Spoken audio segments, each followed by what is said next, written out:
Hey everybody, welcome to the UGB show. Thanks for coming. We are here today with Ben once Hello, again. everyone. A new Resident Evil game just got released.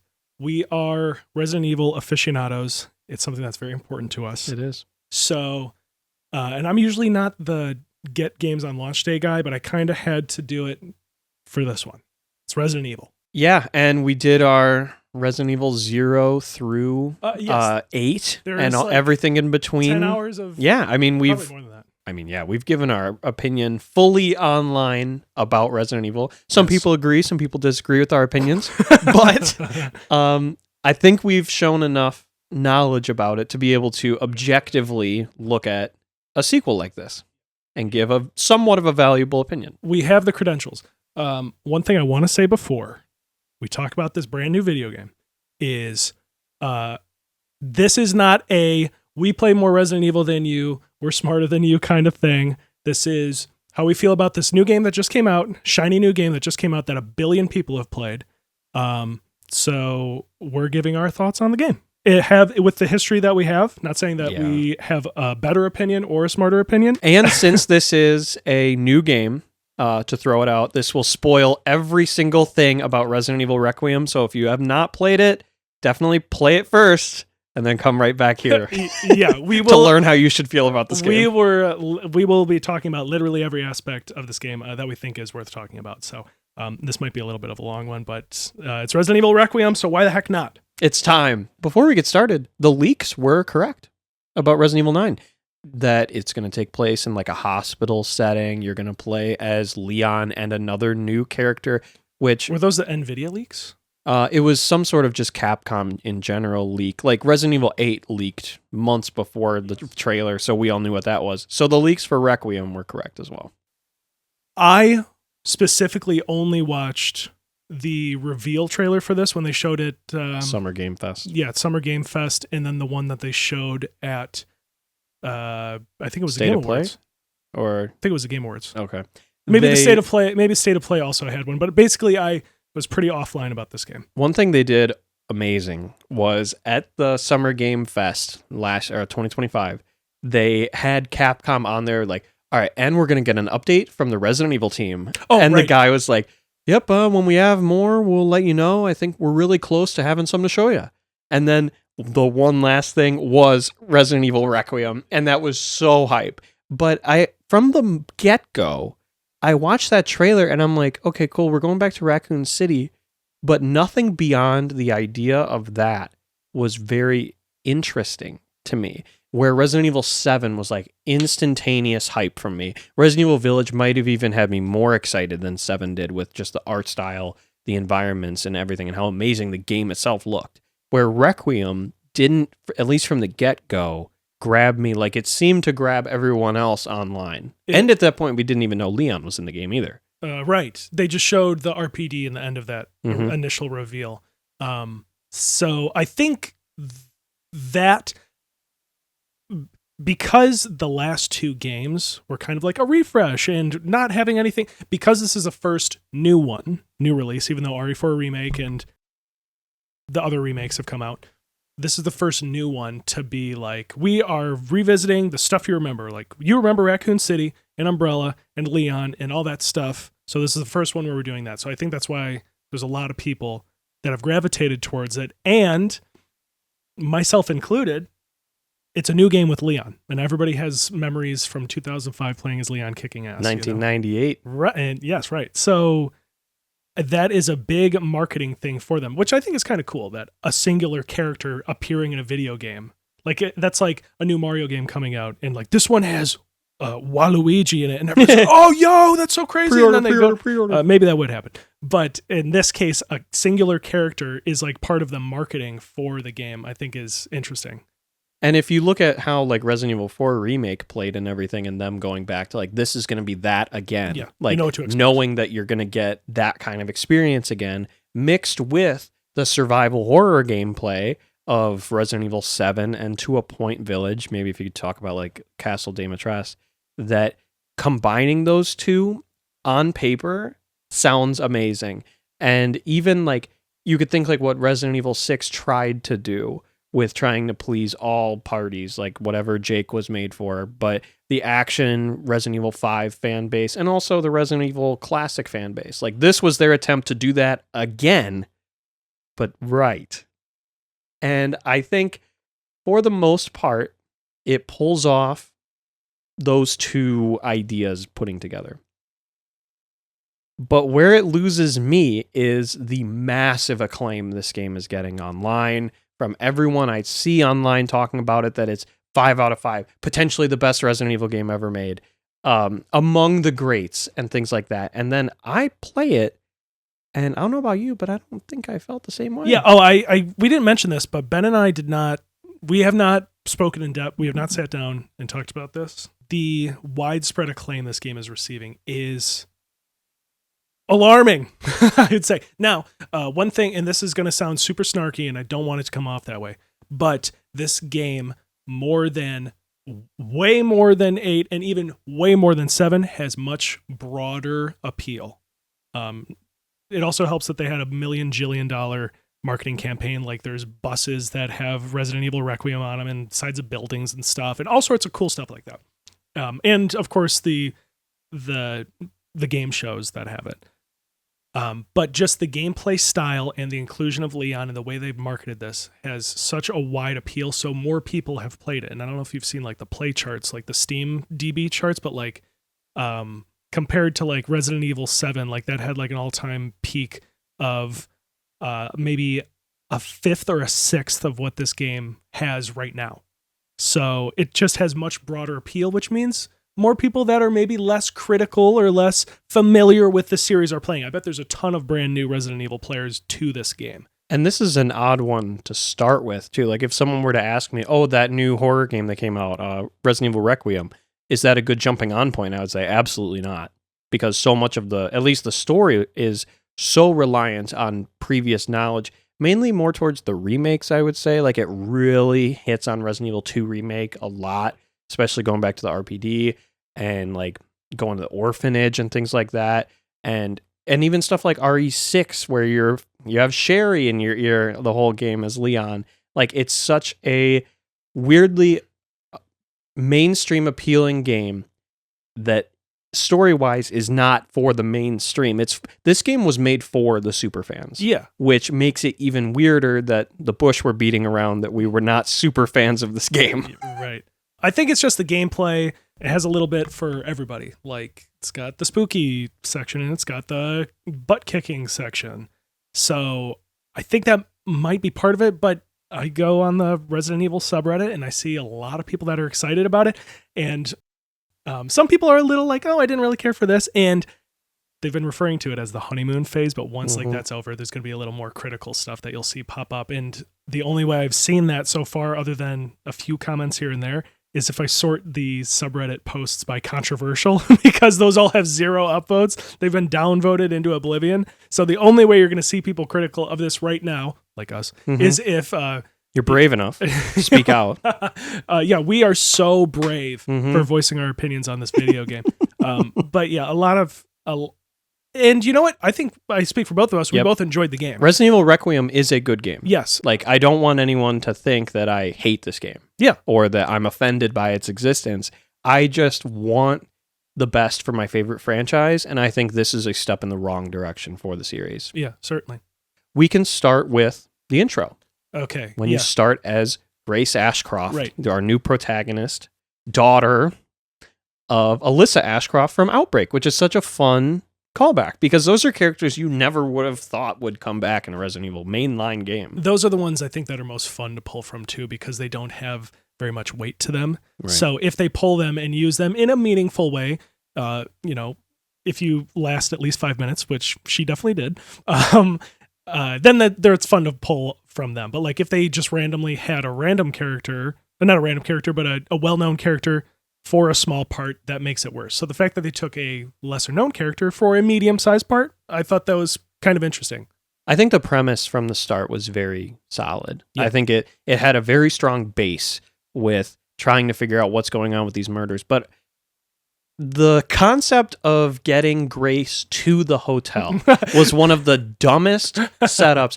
The FBI director, who Grace is not a field agent. It does not seem. She seems like a desk worker through and through. She's an analyst. And she is sent to this hotel where her mother was murdered in front of her, that is abandoned and burned down, where there have been dead bodies discovered. Yeah.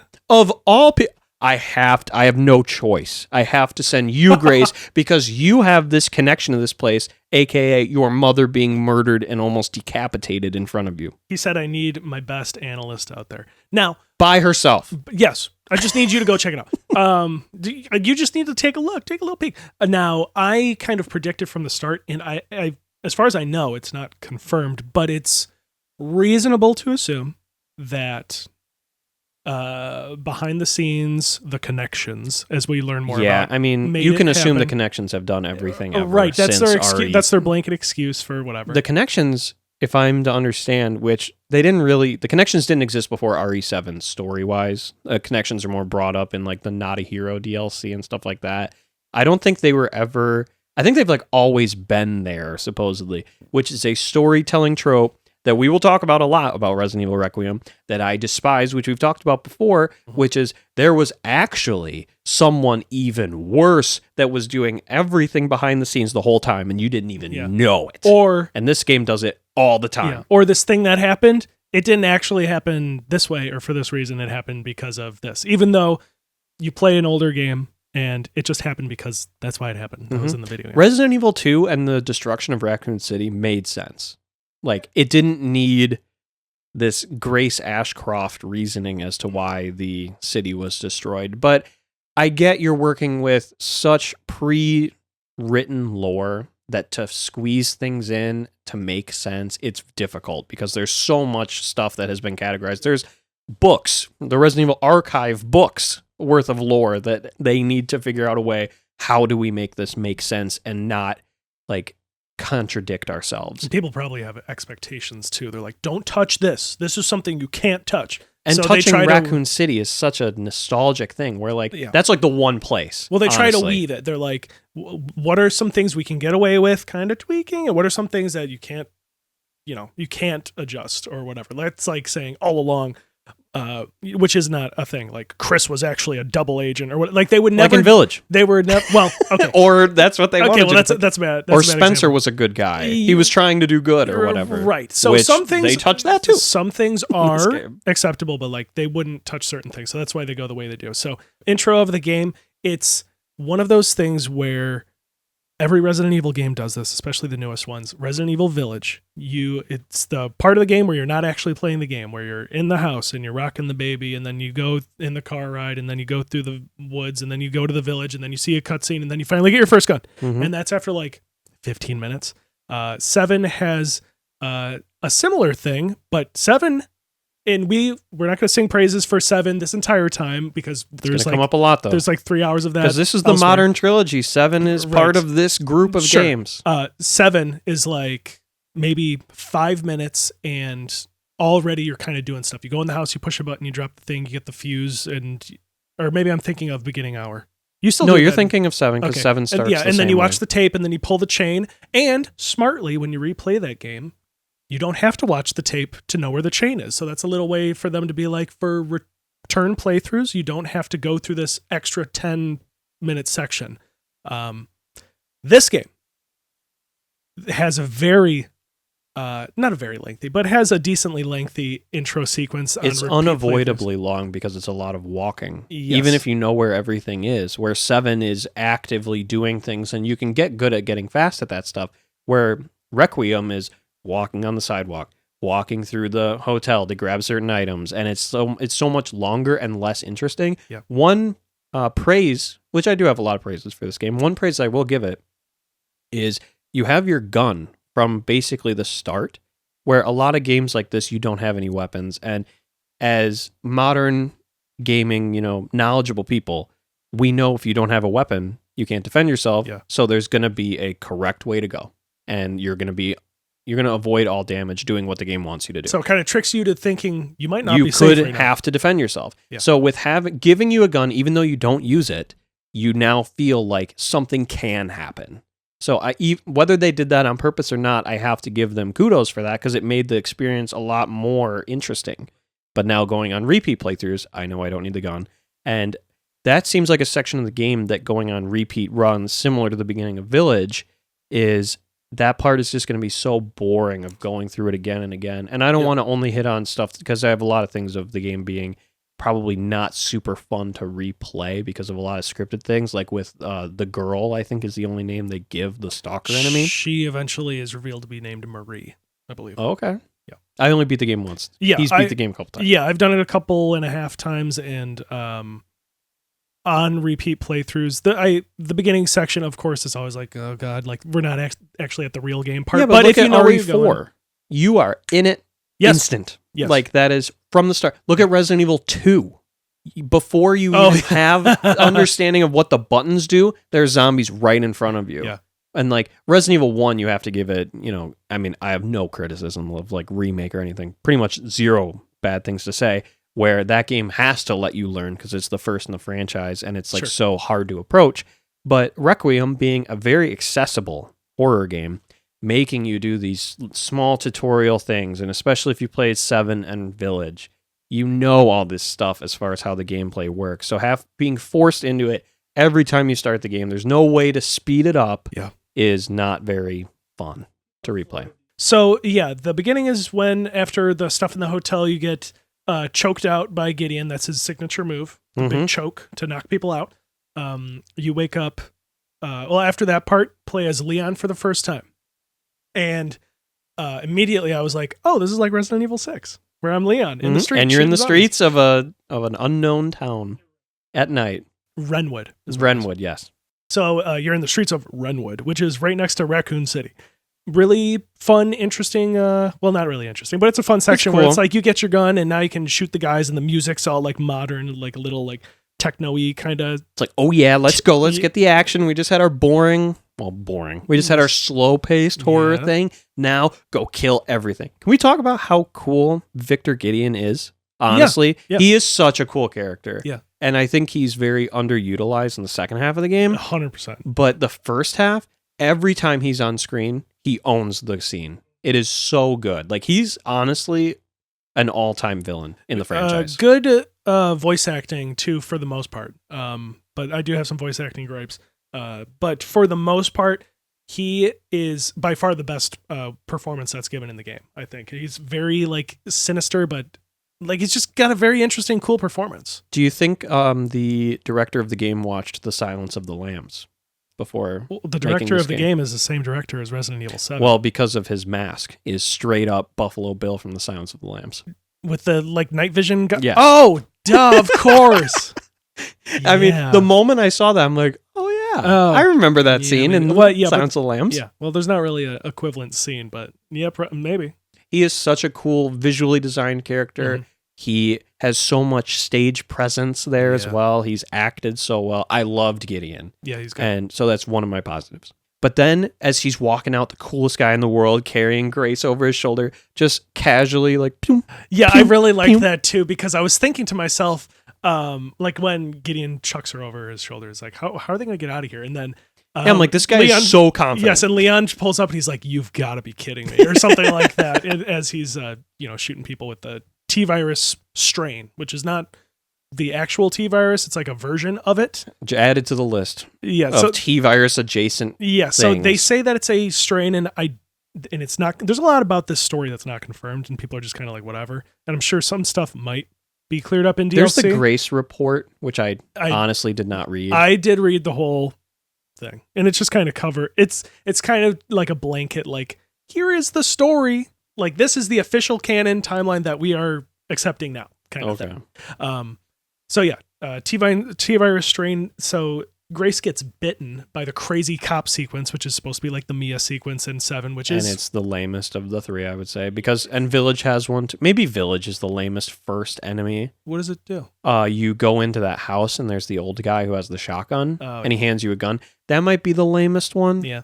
Village or 7 definitely had the best. Yeah. Where this one is like, It's kind of It cool. just I like felt how like he's here's this scene again. Yeah, it's obvious but what it is. not as good. It's obvious as what it 7. is. But I like how he's like wriggling around and he's smiling and stuff. But like, I don't know about you, that part where you're chained to the little rolly cart and you're dodging the shotgun. I got shot 100. I have no idea. I got shot. I don't know how to dodge it. I didn't die, but and he I've hit me. replayed the game, and I did the game on casual to speedrun it, Yeah. and so then I could take some more hits. But every time I got shot on casual, I was like, I am gonna learn this right now. I don't get it.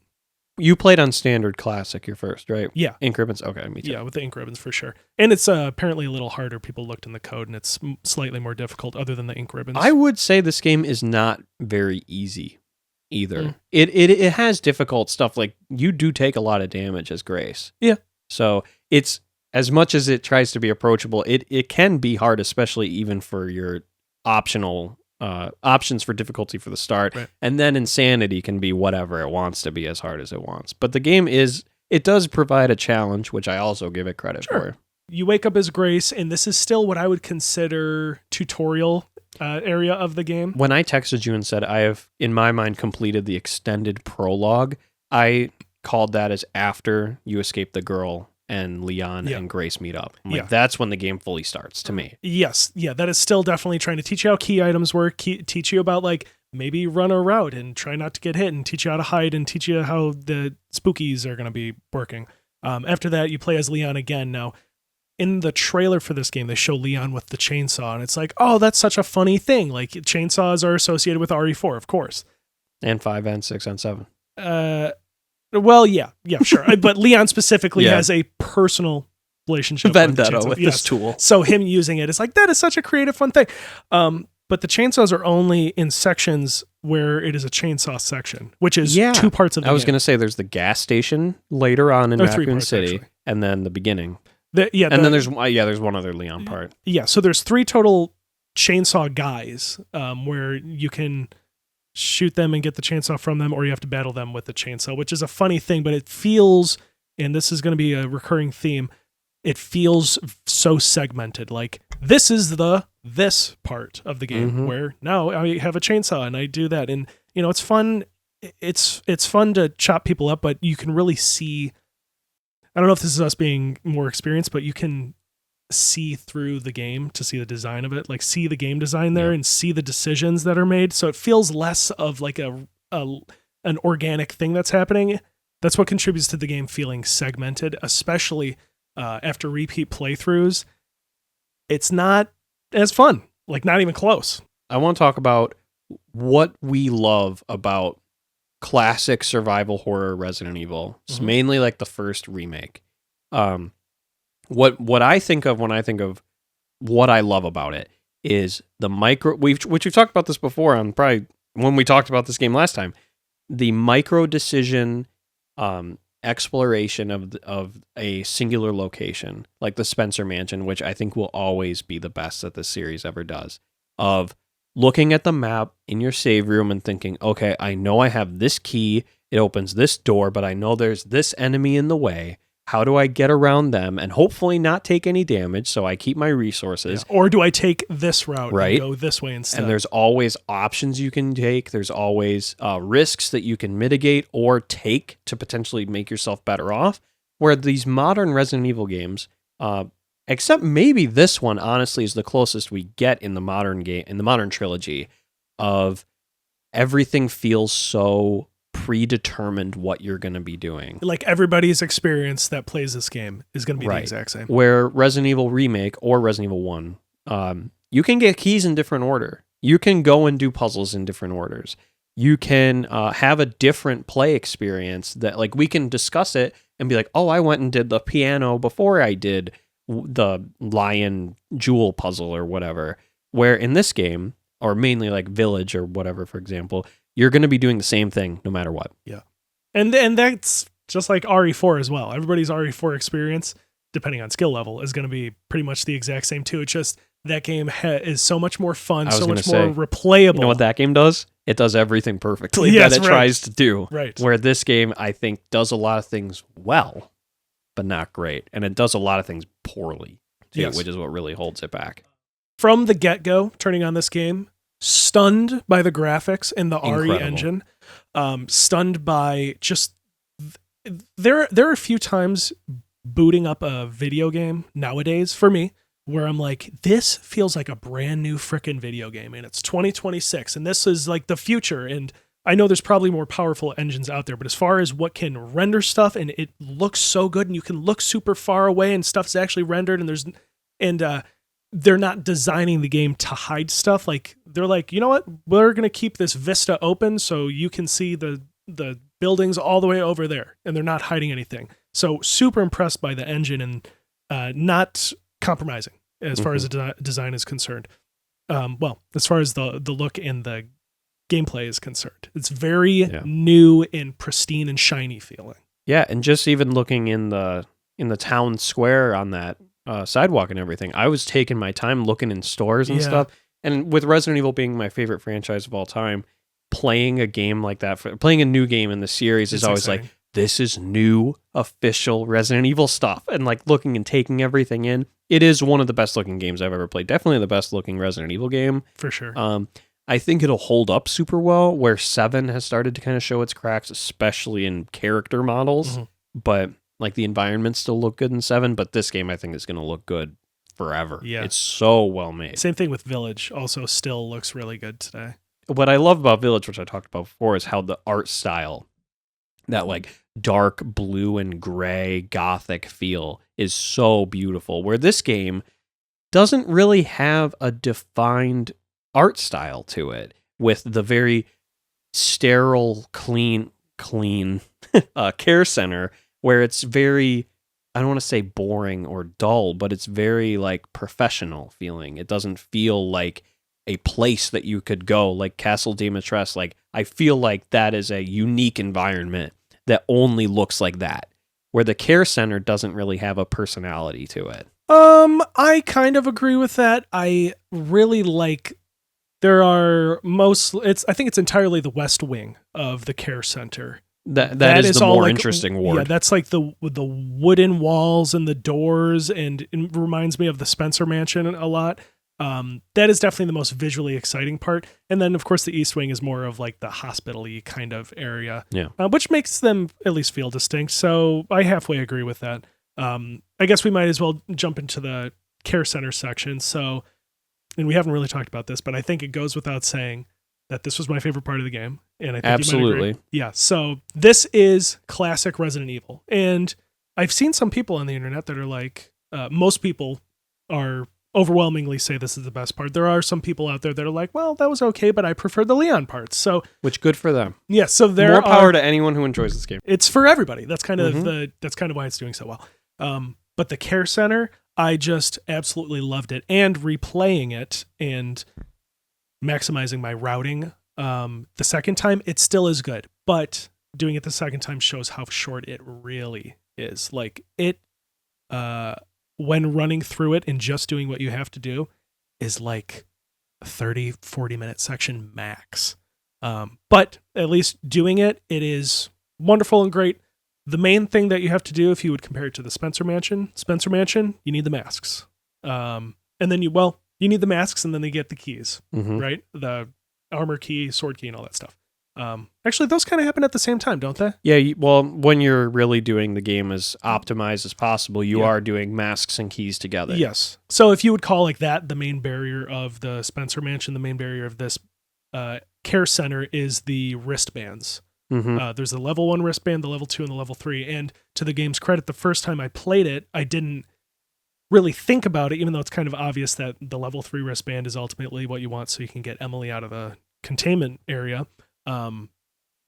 When I was playing it the first time, it just kind of all happened. And that's the beauty of the design. Like, okay, I'm naturally moving this way. But when you replay it, it's like beeline to the first wristband, beeline to the second, and then to the third. One thing that also, going back to the Spencer Mansion, is there's only, I believe, one key that only opens one door. Yes. Where in this game, you get the level 1 wristband, which opens a couple, 3. The level 2 that opens one, and the level 3 that opens one. Yeah. Well, 2 technically, but they're in the same room, and one's empty. Yes. So it doesn't feel as like when you get a key or a wristband in this case, you're like, I've opened up a whole new idea of this area. Yeah. Where in Requiem, it's like, okay, now I have the key to this door. And then I'm going to go in there and something spooky's going to happen that's going to lead me to getting the next one. Yeah, and that is really what it is.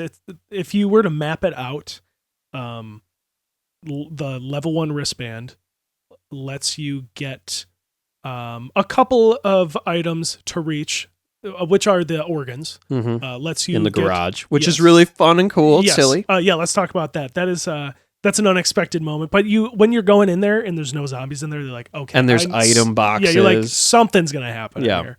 And they do the Resident Evil 4 homage, which there are a lot of little thematic homages. One of them being the bulldozer that busts through the wall. And Grace is like, you've got to be kidding me, or what the F is this? So you shoot the guy and then it crashes and then you run under it just like an RE4. And I wonder how much development time and money it cost to make that 30-second moment that was really cool and fun. Yeah. But that was $1 million. $1 million. Yeah. I mean, there's a lot of fun little moments and throwbacks like that. After you do that, you put the organs in the body. The body has the level 2 key, or the level 2 wristband. Once you get the level 2 wristband, you go through the level 2 door, and inside there is the level 3 wristband. And that's it.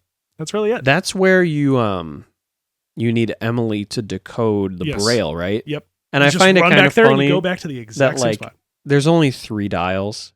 She couldn't brute force that. The game won't even let you try to brute force. Well, the thing is that I thought the same thing. I checked on the display of it where it has the arrow that goes between moon, sun, and stars. Like that part is marked off too, so you can't see what they are. Oh, okay. So it's not like she knows like, oh, this one. But also, if you look at the Braille, moon is spelled with 2 letters that are the same. Right? So you could determine, okay, this one is moon. The only other 4-letter word is star, and then sun has 3 letters. So she should be able to look at that, say, oh, those 2 are the same. As an FBI analyst. No kidding.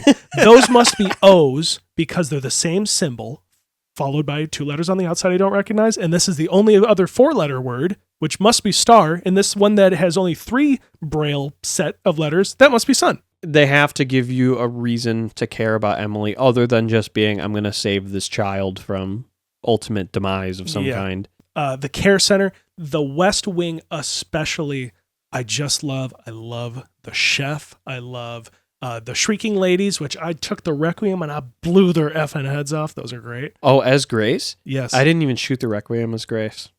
Really? I kept that thing in my box the whole time. I shot I don't it want one to shoot time. anything with this. I shot it one time. Because they give you 1 round. Well, you get more than that. I know, but you leave the care center with probably 6 or 7 Magnum shots at that point. Yeah, and I really only, as Grace, used it against the girl when you're trying to slow her down. I didn't even know you could do that until the second time playing the game. It makes it a lot more, well, we'll get to that too, but it makes it more trivial, I would say, when you know that. Just like, oh, she's coming. So who of the main big enemies in the care center did you kill? Because we play games a little differently. I am usually of the mindset of I need to do every single option in the game. I want to kill everybody. No survivors. Even though I usually try to be stealthy, but I made so many hemolytic injectors. That was basically all I made. I didn't make any ammo, and I made some ink ribbons, which I didn't need to do. So who did you kill? I killed the butcher with one of those. See, I had this thought in my head that I never got over until the last moment you're in the care center as Grace, which was, there's no way I can kill this fat glob man or this chef with these syringes. That would be too easy. So I just snuck around them the whole game. And then I found out I could have killed him immediately with this thing. You mean Fatso? Yeah, both of them. I was like, oh, so you didn't kill the chef at all? I killed the chef later, last chance, when I had all the keys for that door to leave. Yeah. I was like, oh, let me go try. Oh, I could have avoided this the whole time. I never killed the big fat guy as Grace, because I was like, there's no way this thing's going to hurt. When I was walking, his name is Chunk, by the way. That's awesome. And then there's Chunk's brother, Chunko. So when I was walking by Chunk's big, juicy booty cheeks one time, I saw the prompt. I saw that too. I'm like, there's no way. So I did it, and I thought it might be one of those things where you do it and it wastes it, and you're like, why would I even try that? And then he smacks you, and then you run away scared. but I noticed that it did do it. So you inject him 3 times and then he dies. I know there's a trophy for it. So next time I play the game, I'll do that. But I was like, there's no way I can kill these guys with these injectors. So I let them wander. A lot of enemies I ended up saving for Leon. That I just same. ended up just sneaking around, like the singing woman in the bar. I didn't kill until I was Leon. There were several just regular zombies. Like I only killed a few of them because I didn't want to create any blister heads. Yes. Oh, perfect. Other than the design, which we can talk about, I love the name Blisterhead. It's I awesome. That is so but the cool. design is very RE6y. It's very Sexy. like goopy and like, yes. slimy. Well, they've fully committed to the goop since 6. Well, since 7. Well, since like 4 and 5. Since 3. Yeah, 4 and 5 really introduced the level of goopiness, and it's just been increasing since then. Goop overload. Yeah. So Village kind of got away from it, except for the Fishman. Yeah, I agree. Then we went full goop on this one. Full goop. But I don't like the design. I love the animation. I love how just relentless they are. And like walking through those corridors of like, this guy's already dead. Do I waste it right now? Yeah. Or do I just think, how many times do I have to come down this hallway again? Can I not use this item? That is and where that the game is shines. Resident Evil to a T. That's what I'm here for. And if the game would have done more of that, I would have loved it. But it doesn't. So going through these areas and getting introduced to these like big, like set piece enemies and things. I'm very over the stalker enemy type, which this game has several. Oh, several? Well, The girl, the butcher, the fat man. Sure. Yeah. I appreciated that Mr. X later on was not a stalker enemy. It was just a set piece because I'm like, I don't want to do this again. I did this too much in 2019. I don't want to do this again. In 1998, dude. As far as the enemies are concerned, this is the first game that I can recall where the zombies are archetypal in the sense that the ones that wear the suit, those are the flicky lights guy. And then there's a couple of maids that where if you blow up an enemy, which the blood splatters from the hemolytic injector, I hope I'm saying that right, is just sublime. And it doesn't go away. And it stays there. Awesome. If that happens, then the maid will want to go where you did that and clean up there. And then there is the noisy guy, the guys with the bandages on their heads with the blood bag, which if you kill them, you can take their blood bag. Yep. They don't like noise. And then there's a couple of other like just generic ones. I love that it's like you can see them, which might take you out of the game, but that you see them and you're like, oh, it's that type of enemy. So you kind of know already how to deal with it. Yep. Which I think is super awesome and cool, aside from the chef, which is just a big giant dude with the knife. And the siren singing ladies, which, are their own thing. Again, I blew their freaking heads off. Which I believe there's only 2 of those. Yeah, there's 2. And there's a note about them that say like they were competing for whatever. Speaking of which, clearly they had like a life as a singer in the bar and lounge. There's a bar and lounge in this game. There's multiple bars in the care center. Yeah, there are, right. It's like, what kind of care center is this? And it kind of comes together that this was just a testing ground for Umbrella. Yeah. So it evil wasn't stuff. Yeah, evil people. You have these evil people like Gideon and Dr. Richardson, which we never meet, and a bunch of other people that are referenced by Gideon. That it's there for them. They are just there to test these people and torture them and steal their blood, which is what they have Grace there for. Yes, I forgot about that. Which the injector or the blood. And taking the blood from enemies and things like that. Yes, it's cool. Like the idea of it's cool, but really, when you boil it down, they're just dropping resources and you pick them up and use them. Like they're just adding flavor text to crafting, which is exactly the same as it always has been. You're still using blood to make bullets. You're still using, it's the same. It's just made cooler canonically. The only difference is, and I'm a big fan of the blood collector. I like that a lot.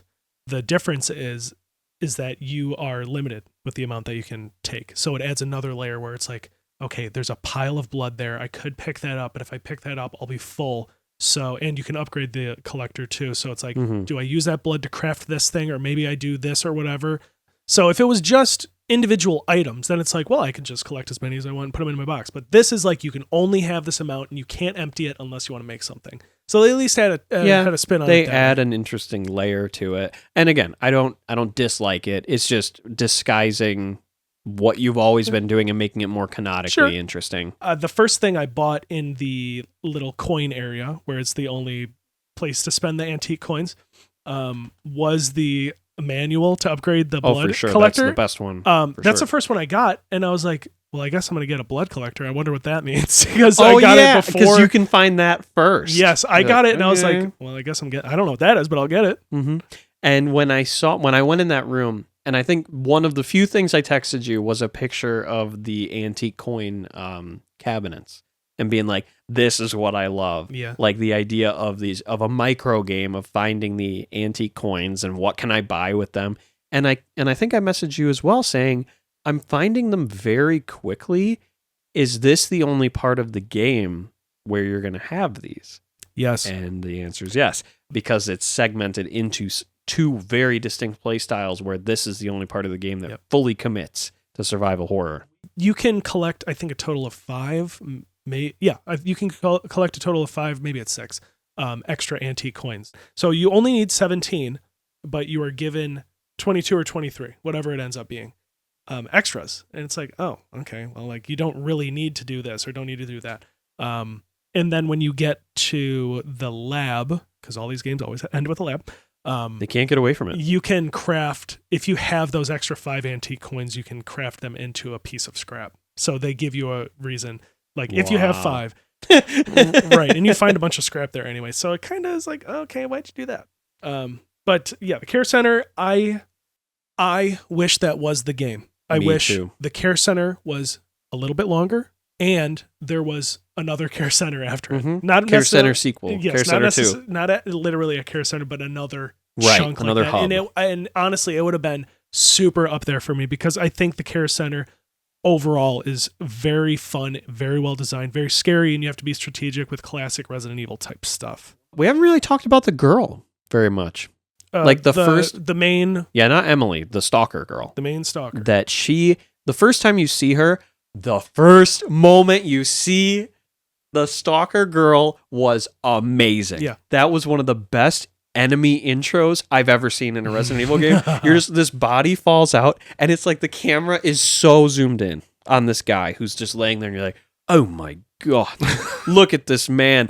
And then she just leans over, bites his head off like in front of you, like and just stares at you like, you're next. I'm like, oh my God. Yeah, and you have to turn around and run. Yeah, it's so good. Yes. Where when the gameplay starts of like, oh, I've done this 1,000 times in this kind of game of run in a circle and try to lose her and come back. And it does some interesting things of, you think you're ready to go, but you got to go back She again. does the bust through the wall, Jack Baker style. Yep. And, you're almost to the light. She jumps down again. You got to run back and run around. And again, that's something that we shouldn't take away from the game, but that I can see the game design in that before I get there. It's like, I know. I think it's a jaded. Yes, which does not count. Totally does not count against it, but it is one of those things that I can smell where it's like, there's a hole right there. Yes. I wonder if she's going to pop through because it's right before the light. Yep, so it's like, I know I'm safe here because, that whole thing. But no, great introduction for that. And I will say, and this is maybe the copium, but the first time you see her and she's got the chains around her, I'm like, is this actually Lisa Trevor? There was a lot of discourse about that in the original trailers where she was shown. We're going to get into why aren't certain characters later. But when they showed her, it was like, oh my God, are they really going to bring back Lisa Trevor? Because she's one of those characters that was never killed on screen. And in Resident Evil, you are only dead if you like explode or your head gets chopped off. That's the rules. The camera has to zoom in fully as you get obliterated. Yeah, and there's a character that explodes in a ball of fire in this game, and they're not dead later. And with Gideon, it's like when that happened, I'm like, that better not be the end of Gideon. And you only see him one more time, by the way.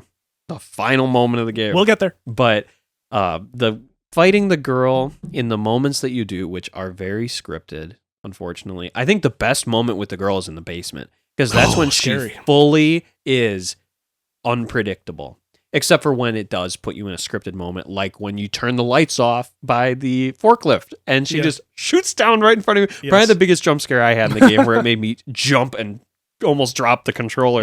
That was good. Yeah, there were some good scares down there. That area, I think, is such a good example of using the game's strengths of having things that can just kill you on like super quick, and having things that are unpredictable put together into one environment where you can't just see the game design on its face. You have to think like, okay, I hear her wandering over there, and it feels organic. It feels like she is searching for you, like Alien Isolation style, where the xenomorph is actively looking for you. It's not just waiting for you to step on a trigger for her to jump out. There are a couple of those triggers, to be fair. But yeah, there are. For the most part, it is actually physically lurking around. Yeah, where the basement feels actually real, that she's looking to find you, which is so cool. You want to talk about puzzles in Requiem? Which ones? Exactly. The puzzle of, I need a key to this trapdoor. Oh, here it is. I'm in. Yep. It did the Resident Evil 4 approach while not being Resident Evil 4. Resident Evil 4 is like, the key is here, there's the door. But at least with that, it's not even pretending. No. It's like the gameplay is why you're there. The star of it is how fun the action is. Where Requiem this is a puzzle-based survival horror game. And do they think we don't know how to differentiate numbers, by the way? That every safe combination is in intervals of 10. Oh, right. Like it's not. It doesn't even give you the ability to be like, it's 44 and 36. It's 40, 30, 50. Well, 20, 10, 30. Like, come on. Well, that might be a byproduct of it being like, we don't want you to have to tick 100 No, I times understand. this way It's just like, it feels so weird. Yeah, and that all of the codes in the game, there's not like a locker with like a little spinny dial on it, and there's not a keyboard that needs a certain password. Every single one is a safe. And they all went to Staples and bought the same safe. Yes. in the Umbrella Lab and the care center that's 50 years newer. Yes. Even though the lab feels like right. state of the art, they still both got the same serial number safe. Yeah, it's just the safes, and I think that's it. There's nothing where it's like input a thing in a different way. Well, the spinnies for the moon. DNA? Like, no, the phases like the moon, the sun, whatever. Oh, well, like, yeah. And the puzzle is like, look at the picture. Oh, those are the same things as that. Oh, okay. Yeah, I got one of two keys from this. And the other one is, look at this picture. I see the last two. Look at this picture. Did you notice in the background it shows it with the other two you need? Way. And they were both sitting on the table right next in the same room. It's like, why even lock it? It's like it's like having a computer and you put the post-it note with the password on. Yeah, this is same thing. It's very irresponsible. The little meat grinder section with the living floor. That's a fun little set piece right there. Mm-hmm. Where you have to be basically moonwalking. You're walking backwards while there's guys coming towards you, and the meat grinder's over there. I don't think there's really a risk of dying there. Like, I don't think anybody would ever realistically And it's short enough that it doesn't overstay its welcome. It's like 3 minutes, and it's a cool little thing you get to do. Something I did want to mention that we did miss on with the care center is when you revisit it as Leon. Oh, yeah, so that was fun. Yeah, so that's kind of when you clean up. So I like that idea a lot, where it's like you go in there and you're scared and you take your time, and then you can go in as Leon and kill everything. No problem. No problem at all. So that's kind of an opportunity to have some fun with the game. Kind of feels like you're cheating it a little bit, which is fun. And then you replay as Grace, and then if you killed everybody, there's blood everywhere for you to collect and craft anything. So like, by the time you leave the care center, you're set for the rest of the game, essentially. Yeah. But that little section I wanted to mention because that's super fun. I've seen a lot of people online, like I've listened to some podcasts and stuff about people like playing through Requiem and reviews.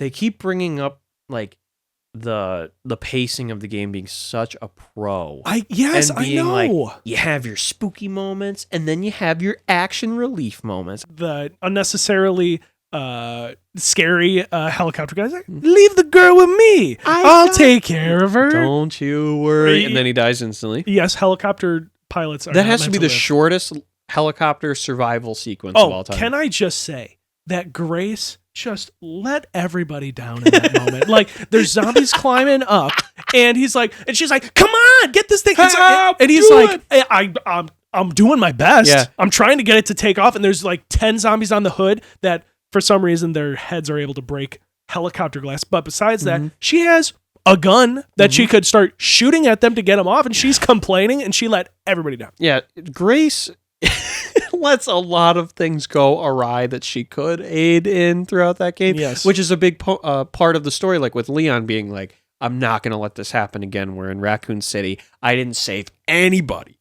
And I think he forgets what he did in Resident Evil 4. That's what Mitch said too. The president's like, daughter. He did some good there. And He's, probably and in Resident Evil 6 he did some good, but they don't want you to remember that. No, I guess. he didn't. He saved Helena Harper. Although he did, he was in China or whatever when the whole continent was blown to smithereens or whatever. Know. He should be more guilty of that, is what he should be like. I was there for billions of deaths.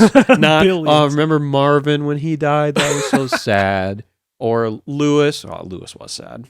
That one did hurt. Yeah. Lewis! But Marvin, who he knew for 45 minutes, that's still haunting him. That's his superior officer. So. I mean, Kendo, like him and his daughter, that was a much more emotional. Yeah, that was a really cool part of that. Yeah. Yeah, to go, because you did never go in that room in the remake of 2. So we'll get there too. But going in that room and just seeing her skull there, like you know she died. Oh yeah. Like, but then seeing it and being like this, what that must feel like for Leon. Man, I sure love that this game commits to the death of children. We'll get there. Yeah. After the helicopter crashes, you have another very obvious section where it's like protect Grace, which is like so easy. Yes, do like the sniper shooting fish in a barrel. Yeah, stupid snipery thing. I like when you jump off that building. He lands on the guy. Yeah, smushes him. Yeah. We haven't talked about Leon very much. Yes, well now we are. Yeah. So Leon in this game, I love Leon. Everybody loves Leon. I love Leon in RE4.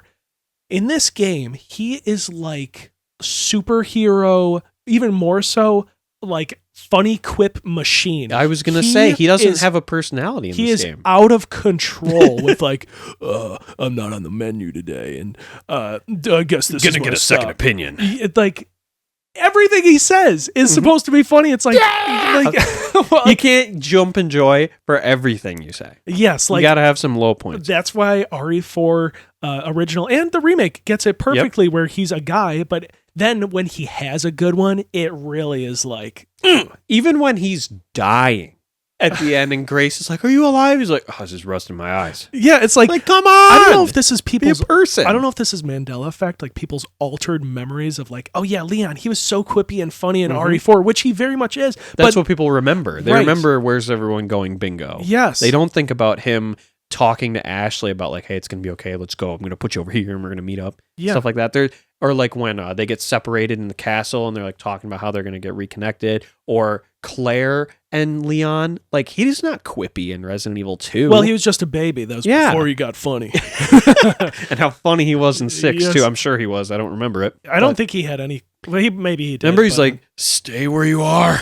That's all I remember. I don't remember. When he shoots the president. I don't remember. Yeah, he's let a lot of people down, I guess. He let the whole world down multiple times.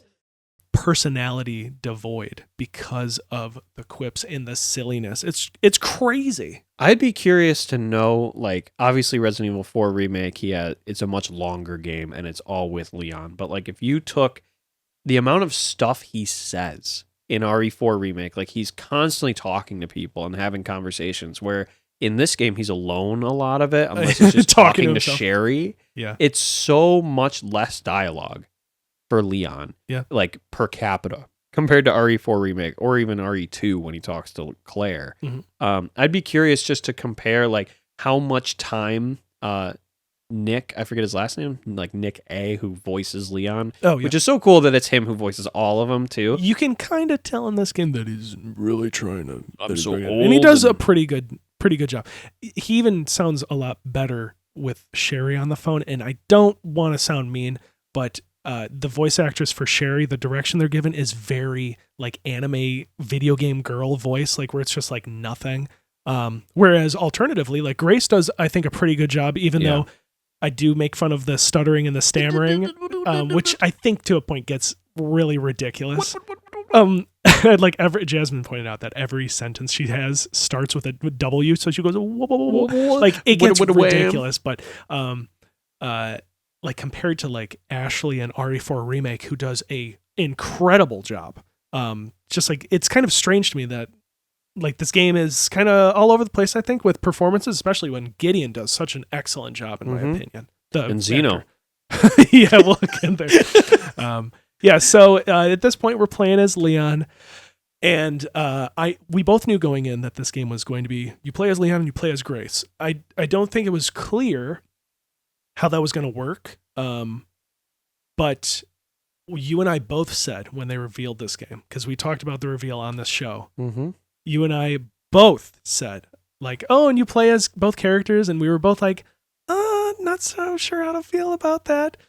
I think if it was more like how it was in the beginning of the game where you play as Grace and then you play as Leon for 5 minutes, I think if it was like that, it would be much less abrasive feeling. But the fact that it's that in addition to playing a giant chunk as Leon, the pacing in this game, I think, is actively very bad. Yeah, when you're doing the Back to the Care Center, when you're doing that and it's very classic horror and it's going through exploring at your own pace and learning puzzles and figuring things out, and then it's Leon, straight line, kill all the enemies in the way. When you get to that point, especially when you get to Raccoon City, I think the pacing of the game falls to the ground and it never really recovers from there. And you would think, going back to where it all started, that should be the most hype part of the game. I think from when you leave the water treatment plant that's connected to the care center, blood treatment plant. When you leave that, I think it is a massive decline in quality that it never returns to. No, certainly not. And with it being Raccoon frickin' City, I playing as Leon. Yes, in the year of our Lord 2026. Saying this out loud, you're playing as Leon Kennedy. He wears a tight black shirt. He's super cool and old and hot. And you go to Raccoon City as Leon Kennedy, and it's the worst part of the game. What the heck happened? It's shocking. I know. And I was even having copium myself doing the... and there's some stuff to go back to before we get fully into Raccoon City. But when you're doing the finding the parts to the bomb... I kept feeling like, oh yeah, like this is kind of cool. You can find it in any order you want. Like just wanting to enjoy it so bad, and then eventually being like, I don't like this very much. But to finish out, more story-wise, going through as the ending of the Grace section leading into Raccoon City, where he plays Leon forever. It never ends. After you're done in the basement. And you're going through and you're you find the girl for the last time, and it's the 1v1 fight where you're turning on the lights and stuff like that.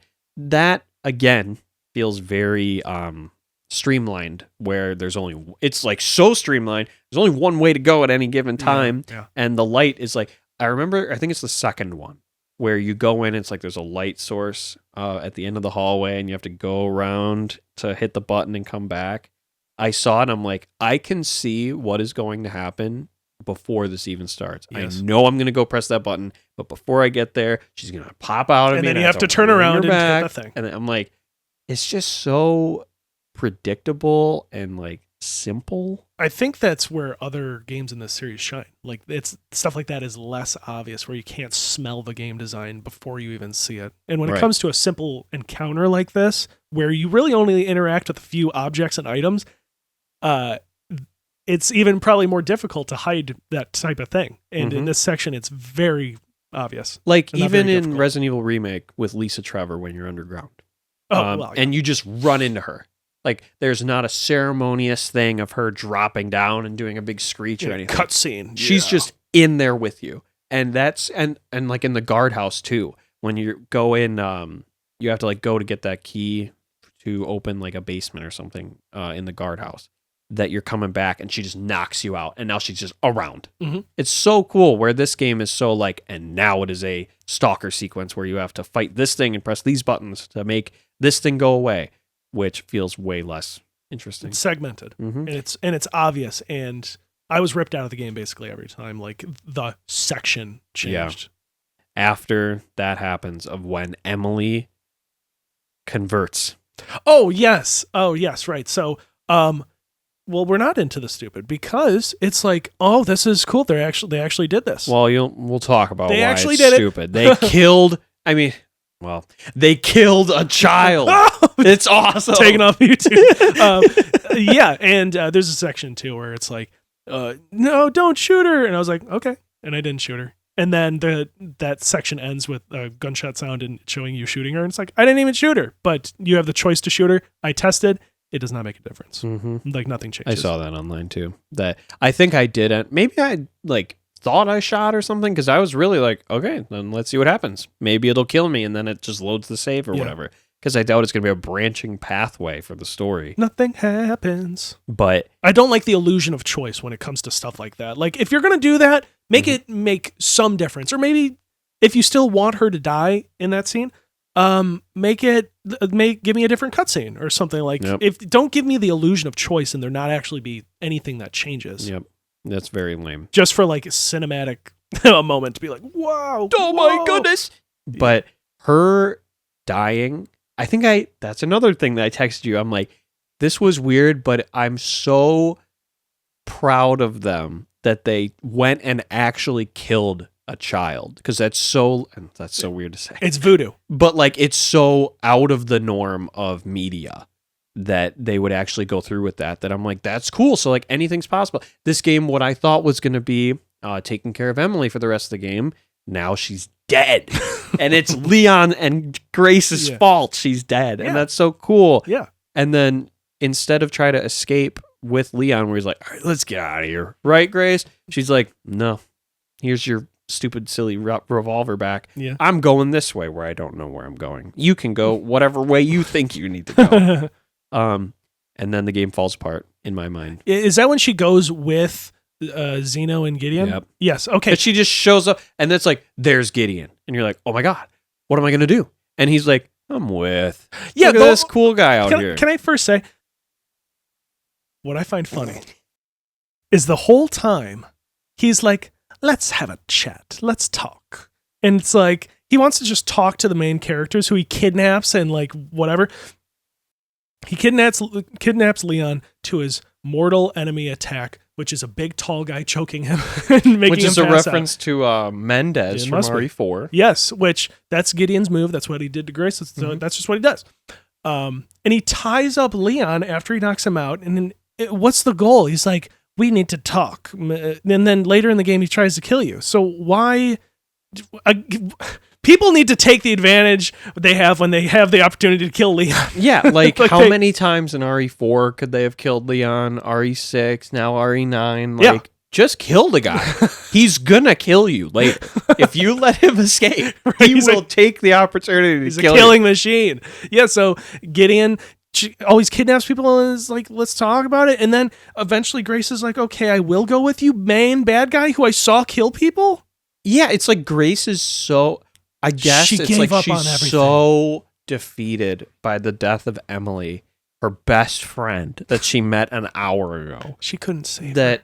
She's like, you know what? Maybe they have something that can redeem me. This evil man, this murderer tried to kill me.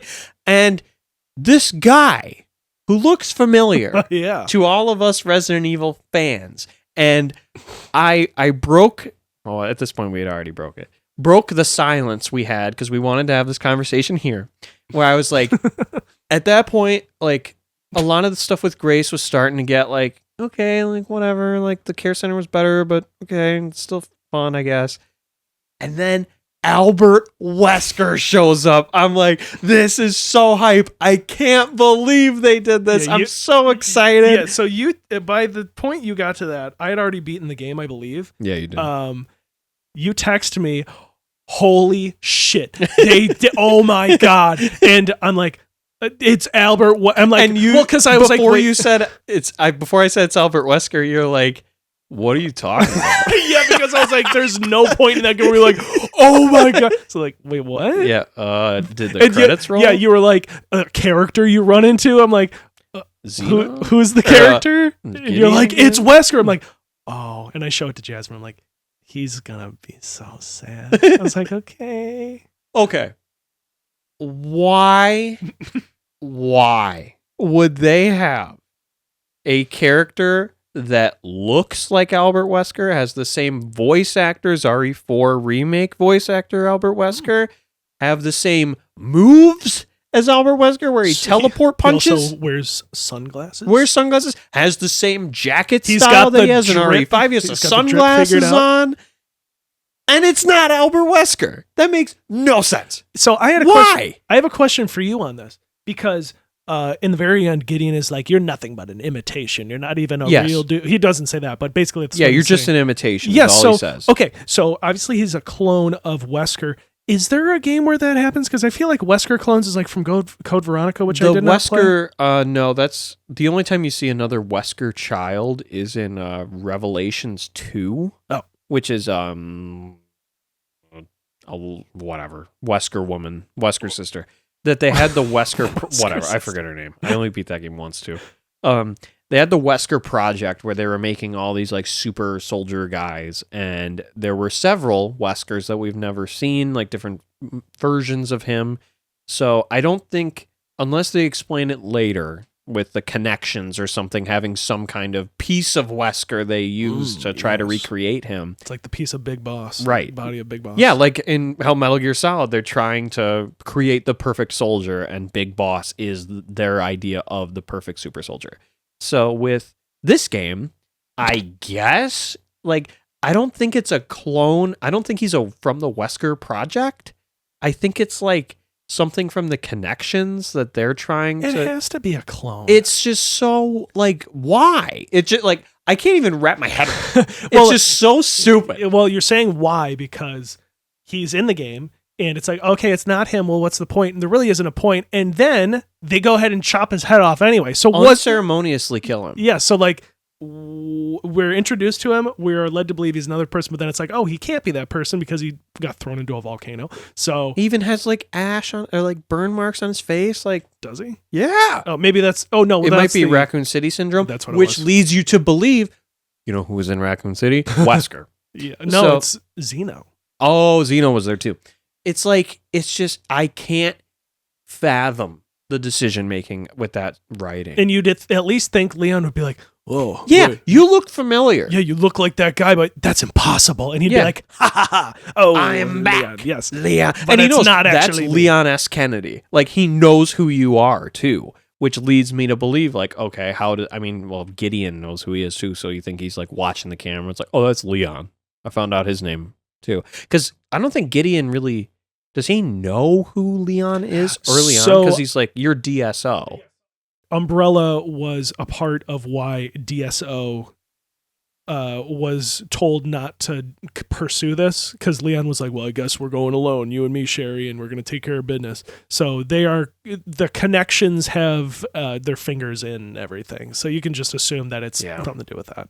Which, going way back with me saying I hate, retroactive storytelling, that Gideon was like one of Spencer's like bigwig people, and that he's been working the whole time behind the scenes to bring his creations to life. He's not like the main. If they were like, he's the main architect of the zombie or something like that. I mean, they've never said who that is. So Liquor. Resident Evil 10, right. Like, this is the guy who made. They were just like, he is one of his proteges. I'll accept that. And it's revealed at the very end that he injected himself with Nemesis juice too. So, and like Leon's like, oh, the Nemesis, huh?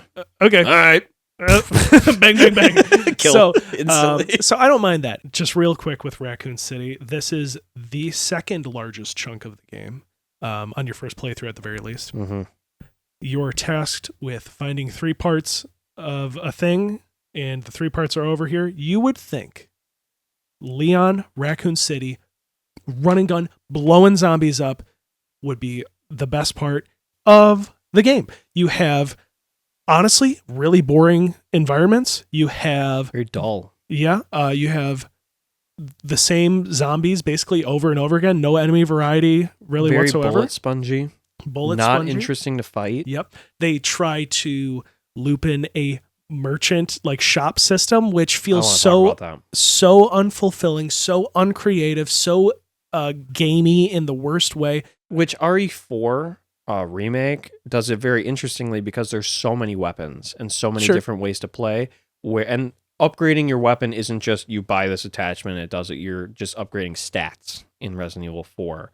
And getting your money back incentivizes experimentation with RE4 remake. So it's like, I put all my money into the Red 9, but I want to try the Punisher now. You're not punished for trying the Red 9 first.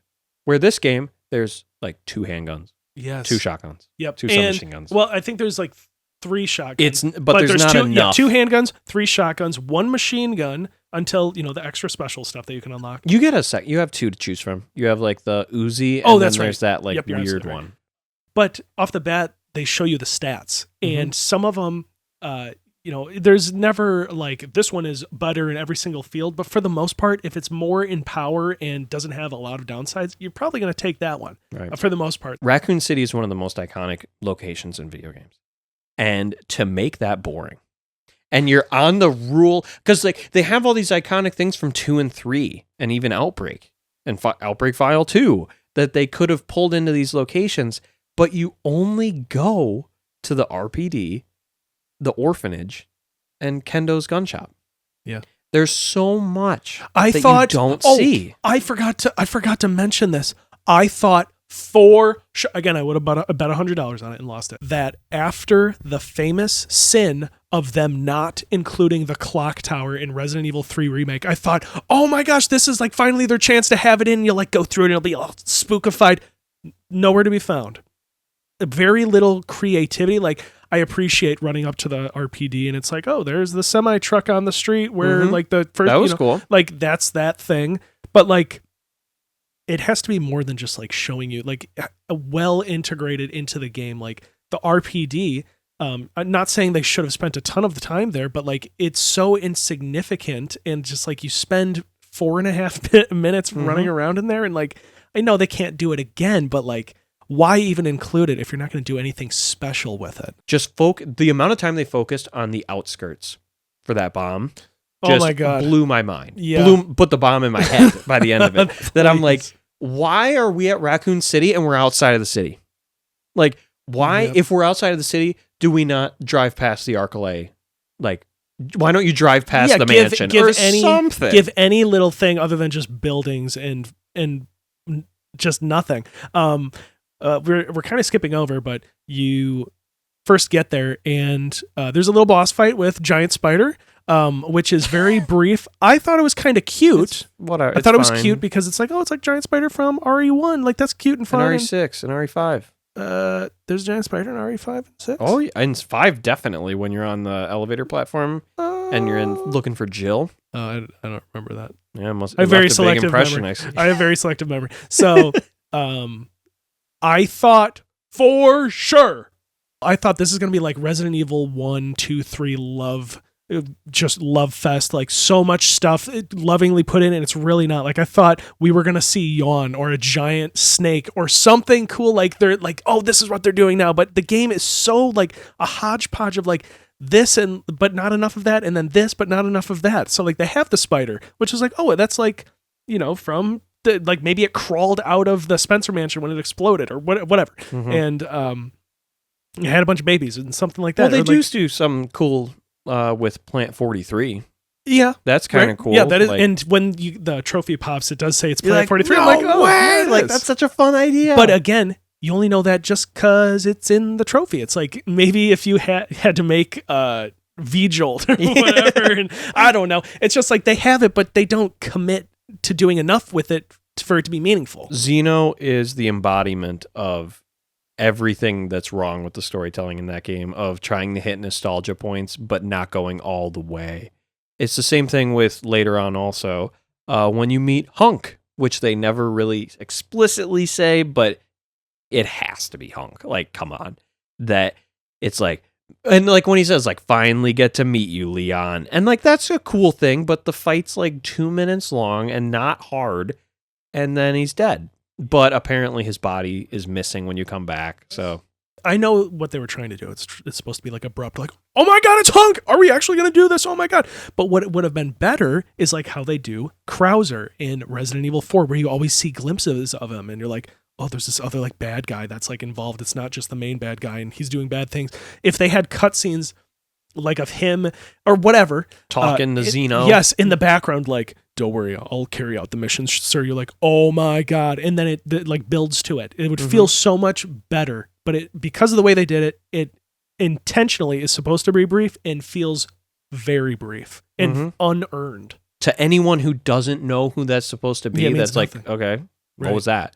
And then for someone who cares about, like, I mean, I don't know how much you care about Hunk. There's not really much there character-wise, other than he's cool. He's like Boba Fett from Star Wars. In Star Wars, there's Boba Fett from The Empire Strikes Back. He was just a cool side character that didn't say a whole lot, but was a cool dude. So everybody loved him. It's the same thing with Hunk. Doesn't really do a whole lot, but he's just automatically iconic or immediately iconic. Yeah, because he's cool in RE2. Like, he's like the lone survivor of like extracting the G virus from Birkin. Fourth survivor or whatever. Yeah, and you play as him in the fourth survivor escaping the RPD, which I think the way he does it isn't the way that it like happened canonically, but you just get to play as him. But just throwing him in for no reason is almost worse than him not being there at all in a weird way. Yes. Like, just him being there for a second, it's like, oh, you could have done more with him, but instead you just throw him on screen for a minute. He's going to be in the DLC, though, because when you visit that room again, his body is gone.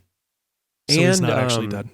In the post-credit scene, when they're like, we've extracted the sample, and we got to get out of here before the BSAA show up or whatever. Right. So there's more it's probably Hunk's people. Sure, yeah, there's more stuff going on. But it's cool to canonically confirm that he's like with the connections now. Like, he left Umbrella and stayed with bad Zeno. Guys. Right. Forgot to mention, so yeah, with Raccoon City and the silly stuff, when you leave Raccoon City and you're on a motorcycle chase, just like in Resident Evil 6, like, I was like, that was the moment of the game for me where, like, at first it did what it was supposed to, got me excited, like, yeah, this is silly and fun. And then once I saw that it's just on rails, you don't really have very much control at all, and you just shoot the things, and Gideon's up there, and you can shoot at him, but you know it's not doing anything. It's just for show. It's just for fun. The giant dogs, which look awesome, like, are animated beautifully, only appear there. Yep. That's the only time you ever see them. And then Leon has the confidence to be like, see that building over there? I'm going to jump that building. And I know cool. I'm not going to die when I fly off it. It's pretty cool. When it shows like all of Raccoon City's crater, I'm like, all right. That was cool. Fighting Gideon there feels so out of... I mean, we don't know that much about Gideon, but it feels so out of character for him. Thank you. Yeah. Because like when he's walking through the streets with Grace, he's so smooth and just like boom, boom, boom. Like, he's so confident in himself. And like, his confidence speaks volumes of like, he is the most powerful man in the room wherever he goes. And then now you're fighting him on this motorcycle and he's like a dope, like jumping around. Yes, and he knows how to shoot an RPG while driving a dirt bike motorcycle thing. And it's like, aren't you like a doctor? Like, you have so many skills, dude. You can do it all. Amazing. And it's just, it feels so weird and like, all right, Leon, you're going to stay over there. I'm going to stay here. Let's get ready. We're going to joust. And he loses the joust. I thought it was going to be like, okay, we're going to turn around. We're going to do it again and again. I thought so too. And then it's like, oh, he's gone. And that was it. Now Gideon's dead. Yeah. And which everybody knew he wasn't dead. I'm like, no way. And I think I said that to you too. I'm like, he better not be dead. Because if that's the end of this character I actually liked, I'm going to be so mad because I'm already Xeno-brained at that point. So I'm like, if you ruin Gideon, then I have nothing. There's nothing to be excited for anymore. The Orphanage flashback cutscene. I don't know what the internet's reception is on this, and I really hope it's not another one of the House Beneviento is, dude. There's no way. If people are, that might be the worst part of the game. It's just so lame. I use the word lame a lot. I watched one person and they said, man, the first time you play it, it is so tense and it is so scary and it's so obvious. Like, it's another one of those things when you're in the room, before you leave the room and know anything scary is going on, it says, do you want to hide under the bed? Tap X to hide under the bed. I'm like, here we frickin' go again. And you go in the other room and then there's the creepy other ones and little girls like, oh my God. By the way, can we please in video games stop having little girls voiced by fully grown adult women doing little girl voices? It's so obvious. Okay, rant over. Hide under the bed, then you run around, and then you go here, and then you hide under the table, and then you go there, and then you hide behind the thing. And it's so boring. Yeah, like, what? It's 2026, bro. Right. You can see, and we've said it before about this game too, you can see the game design before you even go in the room.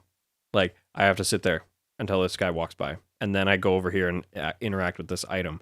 And I feel like Resident Evil 7 got away with it because it was the first game we got like that.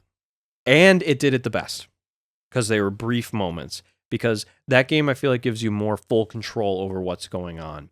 Where there's stuff stalking you, there's ways to get around it, but you can fight it, you can escape it, you can hide from it, whatever. This game is, when it wants you to be stealthy, you better be stealthy.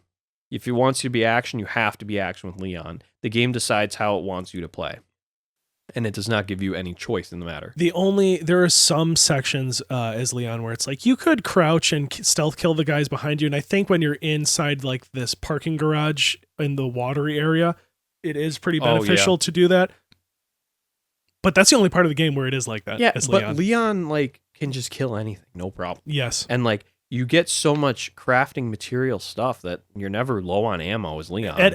I wasn't ever low as Grace. Of course, like in the very beginning, that's when you're kind of scared and you're really like, oh my God. But by the time I left the care center, I had like 8 or 10 Magnum shots on me. Like it was not a problem. Yeah. As far as item management, this game did not hit the bar. And especially also with Leon's attaché case.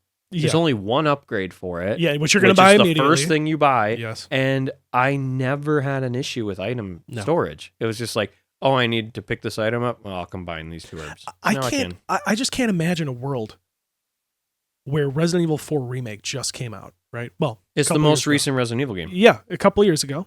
And that, like, they got it and they did it. And we all love it. And they did the, like, for example, the attaché case, where it's like they understood, they aced the assignment, and then they're like, we have an attaché case in Resident Evil 9. It's going to be just as fun. But it's like they don't even get it. It's just blocks. Well, Resident Evil Village, they had the chance to figure it out too, and they didn't figure it out in that game either. Oh, yeah. Like, I would almost argue Village did it better. And if you would have told me 2 weeks ago that, because I knew we were going to do this episode about RE9, if you were going to tell me that I would be coming in preferring Village overall, I would be stunned. That was my bar as well. Like, can it beat Village? Because we have strangely mixed, but still extremely overall positive reviews or thoughts on Village. It's just kind of a weird game sometimes, but for the most part, it's very great. Mm-hmm. But it's like, can it beat that and feel a little bit better? And yeah, I was constantly, every time I was like comparing it to that, like when I was in the care center, I was like, is this going to feel better than Castle Demon's Trust? Yes. Which, and I would say yes.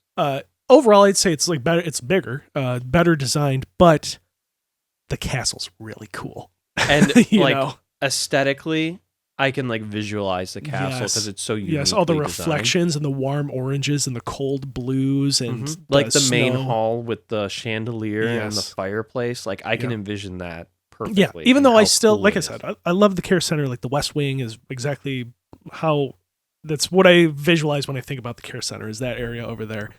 But yeah, no, you are totally right. So, and what would Resident Evil be without another lab where at least they give you control back of Grace again, which is always a treat to be Grace again. Although at this point she's been like hanging out with Zeno. Yeah, because she's like, maybe you can just tell that it's just poorly written. Like, I'm gonna go with the bad guy. Like, maybe he's right and whatever. And it's like at this point in the game that just doesn't fly. Like it wouldn't go that way. It doesn't feel right. No. I think a lot of the writing and talent was used in the care center. You know, like that. It feels like almost there was the Leon team and the Grace team, and the Grace team was the A team. So like with Grace being the main character of the care center, all the confidence went into that. And then once you get to Raccoon City, it's like Raccoon City speaks for itself. We don't need to put a lot of writing into this part. Right. And it just gets so dumb. I kept on saying to myself, and Jasmine was with me playing this whole game. She watched me play the whole thing, that I was like, this is really weird. Like, this is so odd. Like, the whole experience, it doesn't feel like a whole experience. When you play RE4 Remake, you start in the village and you end on the island. It feels like this grand, sprawling adventure where you started here, and the whole time it feels like you're building to something else. And this one is just like, this is a little part, and now this is a little silly part, and now this is another part. It doesn't feel like it's all cohesive. It doesn't feel like it's part of the same through line. It's just kind of, now you're doing this. If this game could have been Resident Evil 9 and Resident Evil 10, yes, it would have been better. Like, Grace fully explored with multiple hub areas. And then another Resident Evil 4 style game where you play as Leon, and it's like a big, sprawling 16-hour adventure again, like RE4. If this game were 16 hours long, I don't know if I would have beat it, to be honest. Because it's by the time I was done. And just, it feels like two really good ideas that were put together, half done. But yeah, so you play as Grace, spooky lickers. Then you play as Leon, and then you kill all the lickers very easily, which feels wrong. Like, it feels like lickers should still, even when you're Super Action Man Leon, should still be a problem. They are not a problem at all. In RE5, they're not a problem. They're super easy. Yeah. So, I mean, if you're Action Man, they're no problem. But to the layman, a licker is a problem. The ending of this game feels like Resident Evil 3 Remake. They might have used the same model for the final boss. Right. And that's part of where I'm getting to. But just like the lab portion feels very unremarkable, is very boring, and just not really cool. There's a specific exposition room that you can enter as well. Every Resident Evil has one. I beat it last night. Like, I can visualize some of the rooms and stuff. I beat it again last night too. It's like, okay, there's lickers over here, and you press buttons and doors go up. There's just nothing to say. Where, like, in RE2, like the original RE2, for example, the lab is like, it's such a bigger part of the game, and each area feels so distinct, and you're still actually going and finding keys and coming back together. Like, there's the left side and the right side that are colored differently. One side has like plant-based enemies, and the other one's more like zombie-based. Like, it's so much more memorable and distinct from each other. Where this just feels like it's another room with zombies and lickers. Yes, Kill them, move on to the next one. Yeah, there's like this main area with lickers and zombies, and then there's this other one, and then there's like this hallway thing here, and that's it. Yeah. And then you replay the exact same areas for the most part as Leon, and that's it. The key orbs, though, they look really cool. You collect to go into the lore room. I'm like, these look really nice. The RE engine can do some cool stuff. Dude, the video games are amazing, man. Wow. We've really come a long way. I like my orb was... yeah, so this is the point where all of the lore comes in. I have been hung up on something, and I don't know if you can explain this. I've been hung up on a lot of things about this game, lore-wise. Okay. Zeno and Gideon, Victor Gideon, they wrongfully assume Grace is... the key to all of this. We just don't know why. And Zeno even says, after you learn everything, he says, well, you're the original to Grace. So when he says that, does he mean that she is the original Spencer clone or whatever? I'll get to that. So Spencer successfully put his mind into her?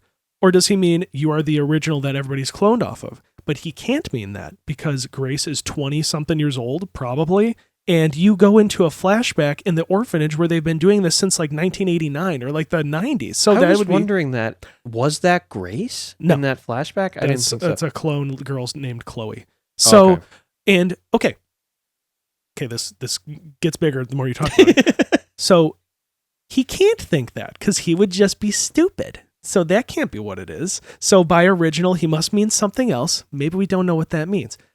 So she is the key to all of this. She knows that I don't know the password.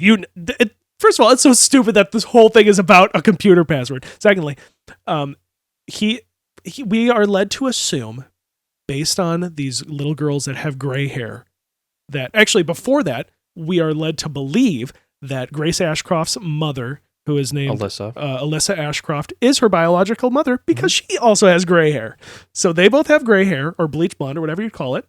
They're related. But then you find out, no, she was adopted. And this whole time in this video game, you see other girls with gray hair. So surely there's a connection. And by the end, The connections. thank you. Oswald Spencer says in the flashback scene where he's being interviewed by Alyssa Ashcroft, like, oh no, there's nothing special about her. She's just a normal girl from the orphanage and I wanted to raise her. So they were incorrect in assuming that she was a clone or a whatever. So again, she just has gray hair and it's just a coincidence. She's got like bleached blonde gray hair. So that's all extremely stupid. Mm-hmm. And I don't understand the point of all of the clones also seeming to resemble Grace if they are not in relation to Grace at all, because that was like the red herring. You're led to believe that Grace was a clone or the original clone or something, but then in the end, Oswald Spencer says, oh no, unless he was lying, which why would we think he's lying? Oh no, there's nothing special about her. She's just a girl from the orphanage, unless she was a successful clone that was not sick and that he just wanted to take her in. That's the option A, or she's just a random girl, which I like the idea of better. But then what the heck are those other clone things that we've seen running around the entire game? And that's the main thing that I am hung up on in this game. Like, that is the main deal. And the answer can't just be that they assumed she was an original clone because they've been cloning before she was born. So the answer can't just be that Gideon and Zeno are stupid. So what's going on? I don't know, man. It's so weird. Resident Evil games should just be like, there's an evil guy made a virus, we gotta stop him. When you're throwing all these questions at me, I don't know. I will concede that I do appreciate that Zeno is like, this isn't what we agreed to. I wanted ultimate power and blah, blah, blah. And because El Piss turns out to be actually a cure, which is a cool idea. Mm-hmm. And Gideon is like, I don't care. I just follow my master. I do whatever he believes in. He is like, Spencer wanted anarchy. That's why he created Elpis, when he actually created it because he wanted to have a cure and atone for his sins and whatever. So I like that angle for Gideon because he's just a crazy guy and he thinks this. But with like Zeno, like his whole thing is just a circle of stupid. He's just evil. He just wants evil to be done. and he doesn't care how. And that's it. Like, the ending of this game just falls flat on its face. I know. Part of me just wanted to believe that the true ending was when Zeno kills Leon. So did you choose the correct ending first? I did. Okay. Because of like him talking about like what he truly wanted. I'm like, right. Okay, Elpis must be for good. Yes, that was obviously the choice. Mm-hmm. But me, and I tend to do this on purpose and choose the wrong thing just to see what would happen. But I was willing to risk it with this because I was reminded of the end of Mass Effect 3, where it's like, what do you want to do with the Reapers? Should we destroy the Reapers? Should we synthesize, or should we do whatever the other one is? And it's like I was about to say Master Chief.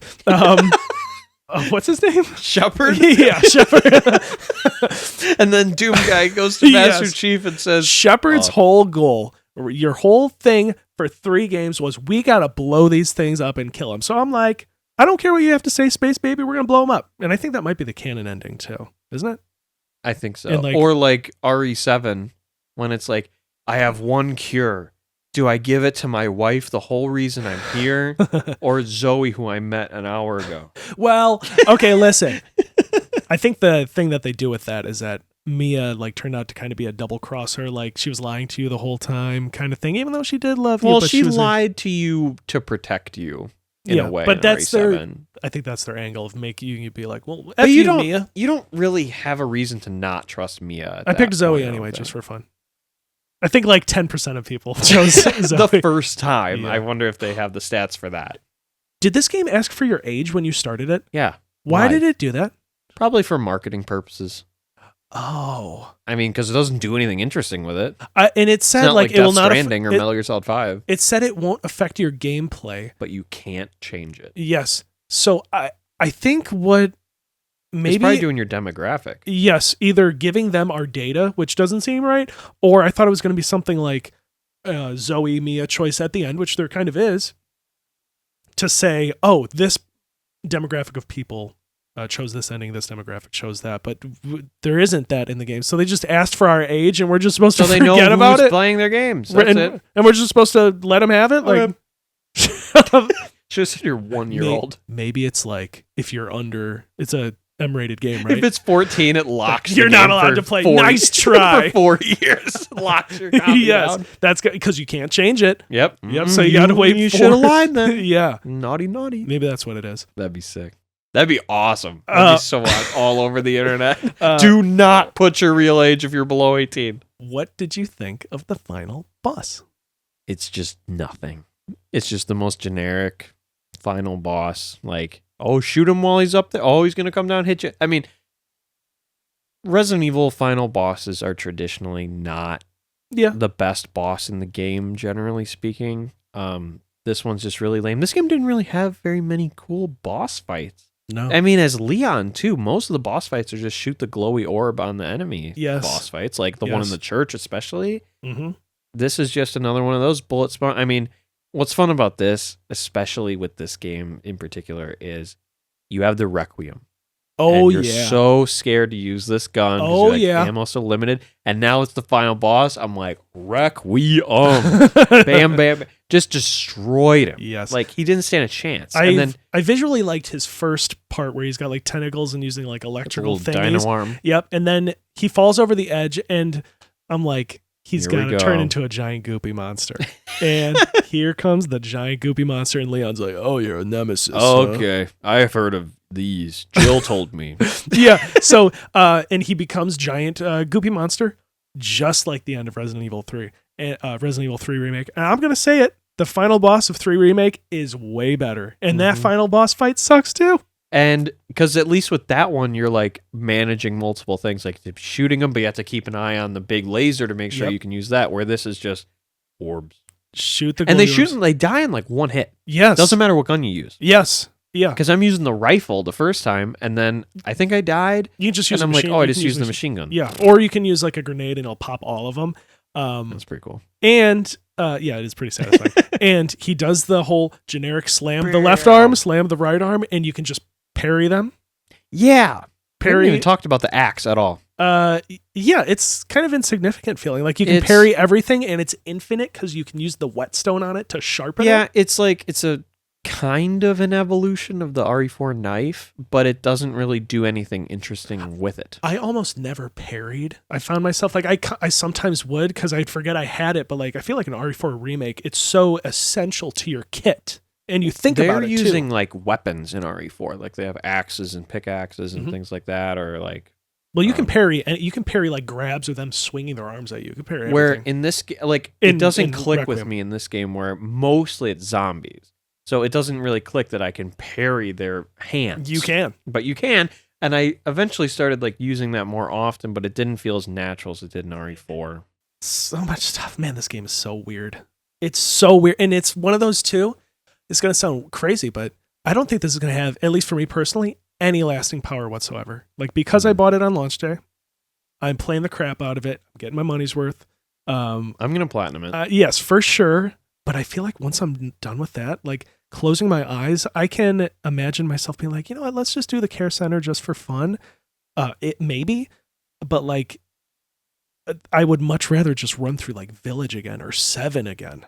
Any day of the week, because the Leon sections have no appeal for me whatsoever. Agreed. And that's sad. It's crazy. Because going through the older games I did last year, so going through, and 5, oh my God, that game does not hold up. But like going through like 4 and the other remakes, and then 7 and 8, like they all have this distinct tone to them and interesting like world design and everything. This probably has the least interesting world. It has no personality. Yeah. I think everything this game does, another game in the series does it better. This game does not do a single thing the best. Like, no, yeah. 7 has the best horror in the franchise. It's still the scariest one. Resident Evil 1 has the best hub world. Resident Evil 4 has the best combat. I think 7 Village probably have the best stories. Mm-hmm. Yeah, like, but they're the most like, we're actually trying to tell a story, not just like there's a bad guy and a virus and whatever. Requiem has the best graphics. It does have that. There That's you go. about it. Yeah. I think why people were most excited about this and continue to be excited about it is because it's the most Resident Evil branded game of the modern remake or the modern new games. The decade of Resident Evil we've had. Right. That started with 7. Wow, that's crazy. I know. Resident Evil 7, 2 months ago, is 9 years old. That's crazy. Like 7 and 8 are both like very just adjacent to the Resident Evil universe. They're their own thing. And that's why they're so interesting and cool. And it's so funny because like you're playing 7 and in the very end of the game, you see like a note on the back of it or somewhere in the end of the game, you see the Umbrella logo and you're like, oh, I am playing a Resident Evil game. Oh my God. Or Village, when it's like, oh, that's where the Umbrella logo came from. Like that there's not really much Umbrella references until leading up to the end. Where this game is just like, lore. Yes. You are playing a Resident Evil game. There's an Umbrella logo everywhere. There's Hunk. There's the RPD. There's Leon. There's Zeno. All the things you love and remember, like Zeno. The whole time, and by the end especially, and I think mostly because of the public reception of this game and the numbers it's doing, which is great for the series. I'm happy that there's going to be more Resident Evil content for sure. I'm sure this game will get expansions and things too. I want these games to do well so that we keep getting more, but I don't want them to keep going this direction. Like I said, because of the numbers this is doing, I think this is kind of how they're going to be doing it from now on. I don't know with like the mixed perspective kind of thing, which is somewhat interesting, but mostly just very jarring. I think this is kind of the way that they're going to go. And it's a shame, but I mean, unfortunately it's what everybody likes, I guess. So that is what we're gonna get. Going into the big reveals at the end, is there anything that really blew your mind? Like, I liked when the Hound Wolf Squad showed up. That like they're still together from Village, like that was cool. Why Chris doesn't make a cameo? Why? I don't know. It's so stupid that they even draw attention. Chris. Like, why isn't Chris here? I don't know where he's around here somewhere. He's doing something. Like, why not? Like, why even mention him? I know that they're doing it to try and be like, like not everybody has to be in every game. They're doing that on purpose because they don't want every game to feel like the same thing. But like, why'd you even mention him? Like, just the Hound Wolf Squad is here from Village. Okay, you don't have to bring up Chris. You're not gonna show him to me. Maybe in DLC. He'll be back. They broke their universe with 6 and just going bigger and bigger and bigger.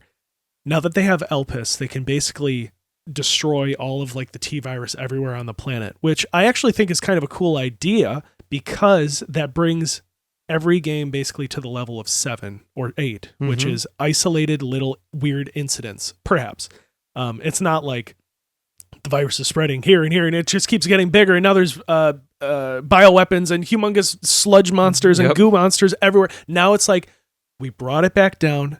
Of course, there's still going to be zombies in this zombie series, but they at least are like kind of giving it a big reset, I think, with this game. At least with the scope and scale of your enemies and your objective and what you're doing with the game. Even though 7 existed in a world without Elpis, but they're not going to do that anymore. They're going to be like Resident Evil-y legacy characters and Umbrella and I don't stuff think like we'll that. ever get a 7 again. 7 was a one-off Yeah. that was... A lot of the community is still negative on 7 because it's like they don't care about the characters and there's not enough enemies and whatever. But I mean, for you and I, 7 is still the best game in the last 10 years, maybe except for 4 remake. Oh, yeah. But of course. The next game is going to be heavy action, and I still love what they did with Grace, but I don't think they're going to go that way anymore. Yeah. I think it's going to be action, which if they do it the way of RE4 Remake, that's what I'm all here for with that kind of gameplay. If they just commit to it, that's what it is. Mm-hmm. They say this is the game that... And the action in that game is fantastic. Yeah. Like the gameplay itself. Like if they go that route and you play as Claire or something in TerraSave, remember TerraSave from Revelations 2? No. Oh, I didn't. That's the one I skipped Yeah, on. you don't have to play that. No, you played it for like 2 minutes. Oh, yeah. God, that was so bad. That was still like during Resident Evil 6 era of like that weird flavor. like that game felt like a mobile just game, junk. which it's on the Vita, which is where it belongs. So it's almost mobile. But Yeah, so we're at the point of where does this game sit among its brethren? Everybody on the internet is saying potentially best ever. Which Sorry, I almost passed out.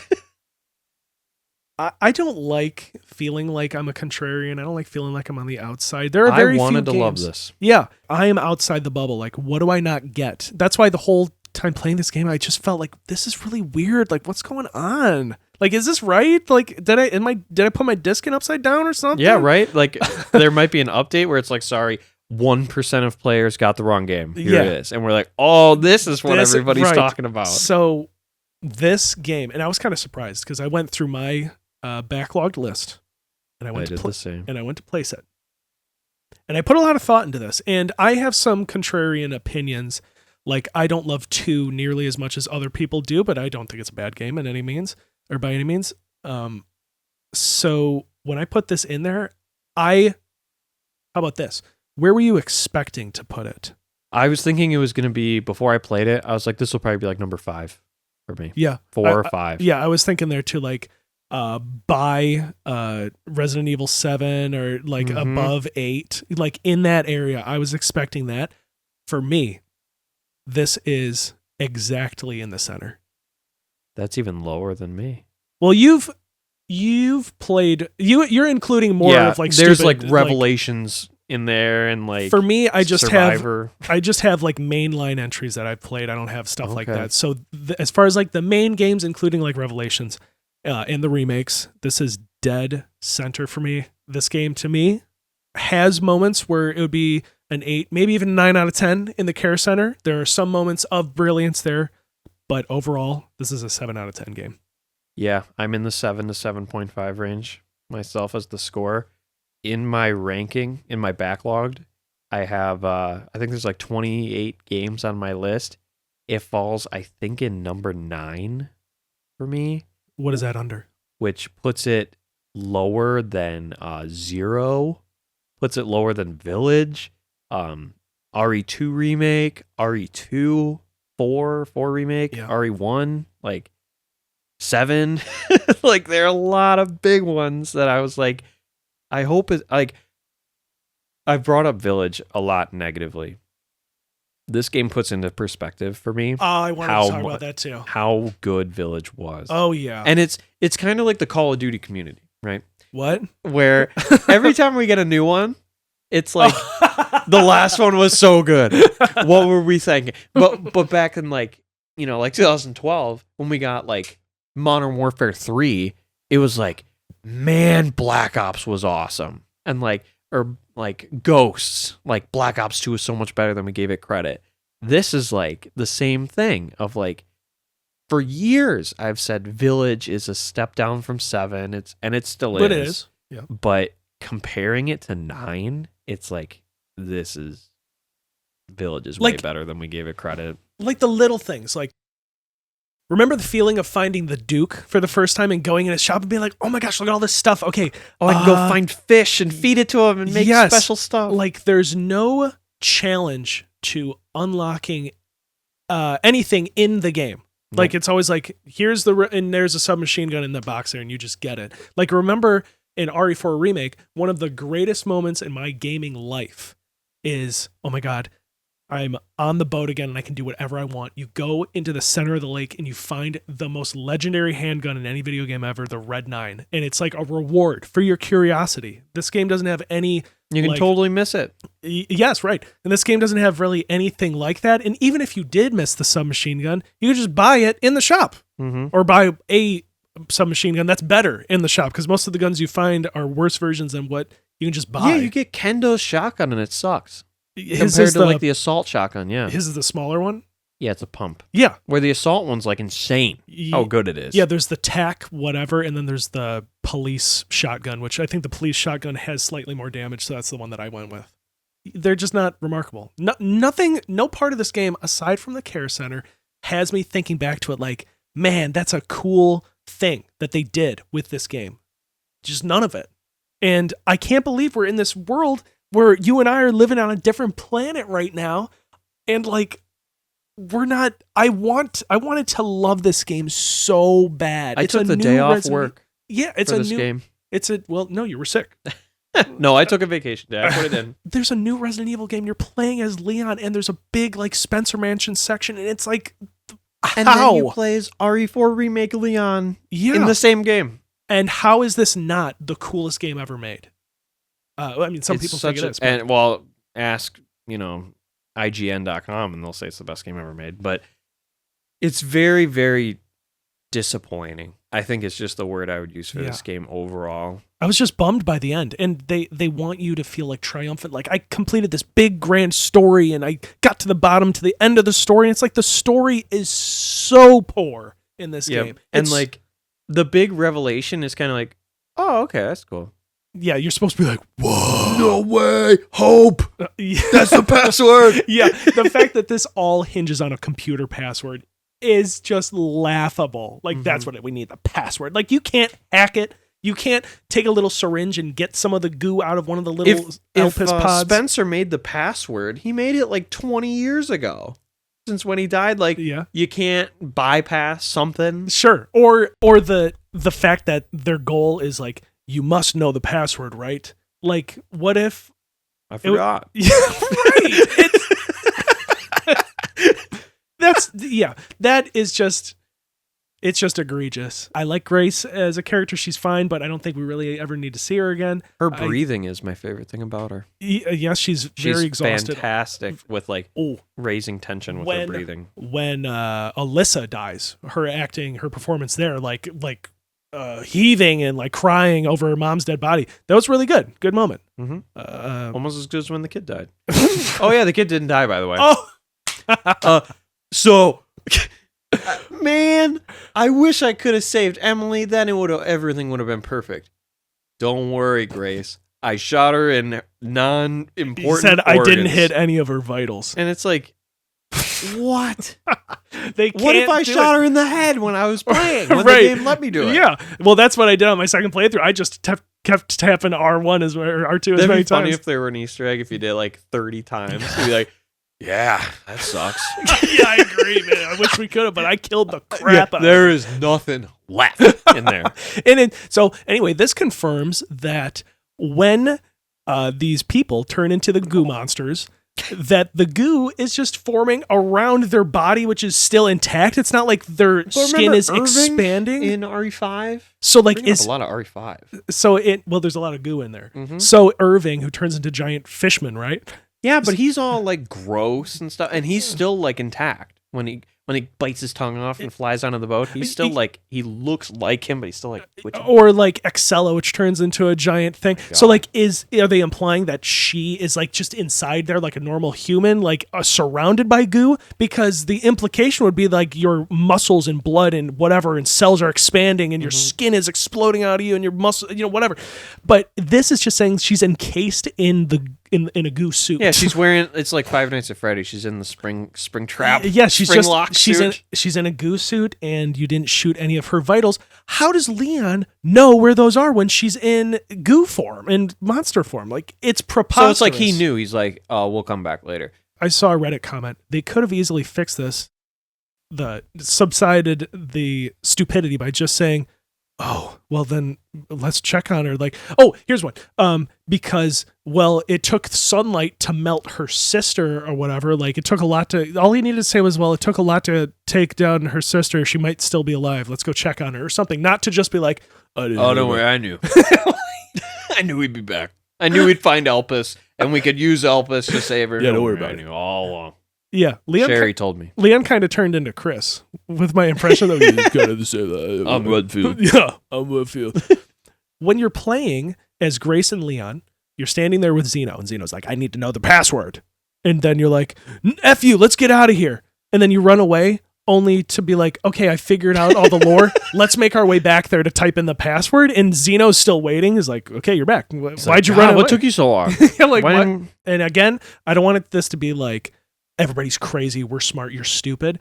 It's just shocking, at least to us who are humongous Resident Evil fans, to be the dissonance between our opinions and the mainstream opinion, and even some Resident Evil fan opinions on the subreddits and stuff, like in the fan pages.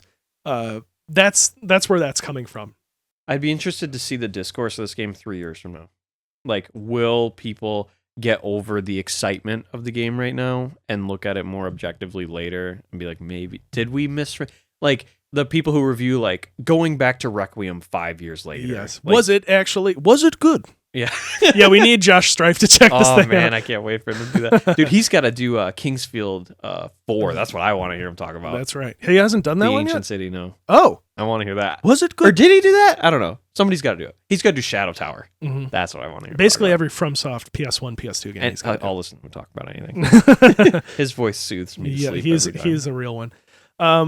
Okay, well, that was kind of our final thoughts. Do we have anything else to say? That's Resident Evil Requiem.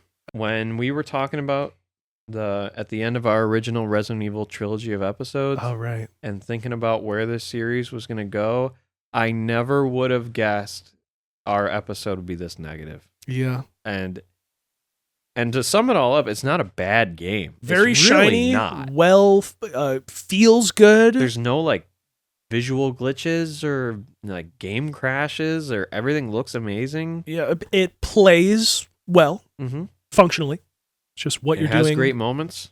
It has a lot of bad, stupid, Yeah. really dumb moments. Yeah, and too. I don't mind stupid in Resident Evil. Resident no. Evil 4 has a ton of I was stupid going to say stuff. 4. But like it just doesn't work here, and it's so not earned, and so so it doesn't feel like it belongs at any point.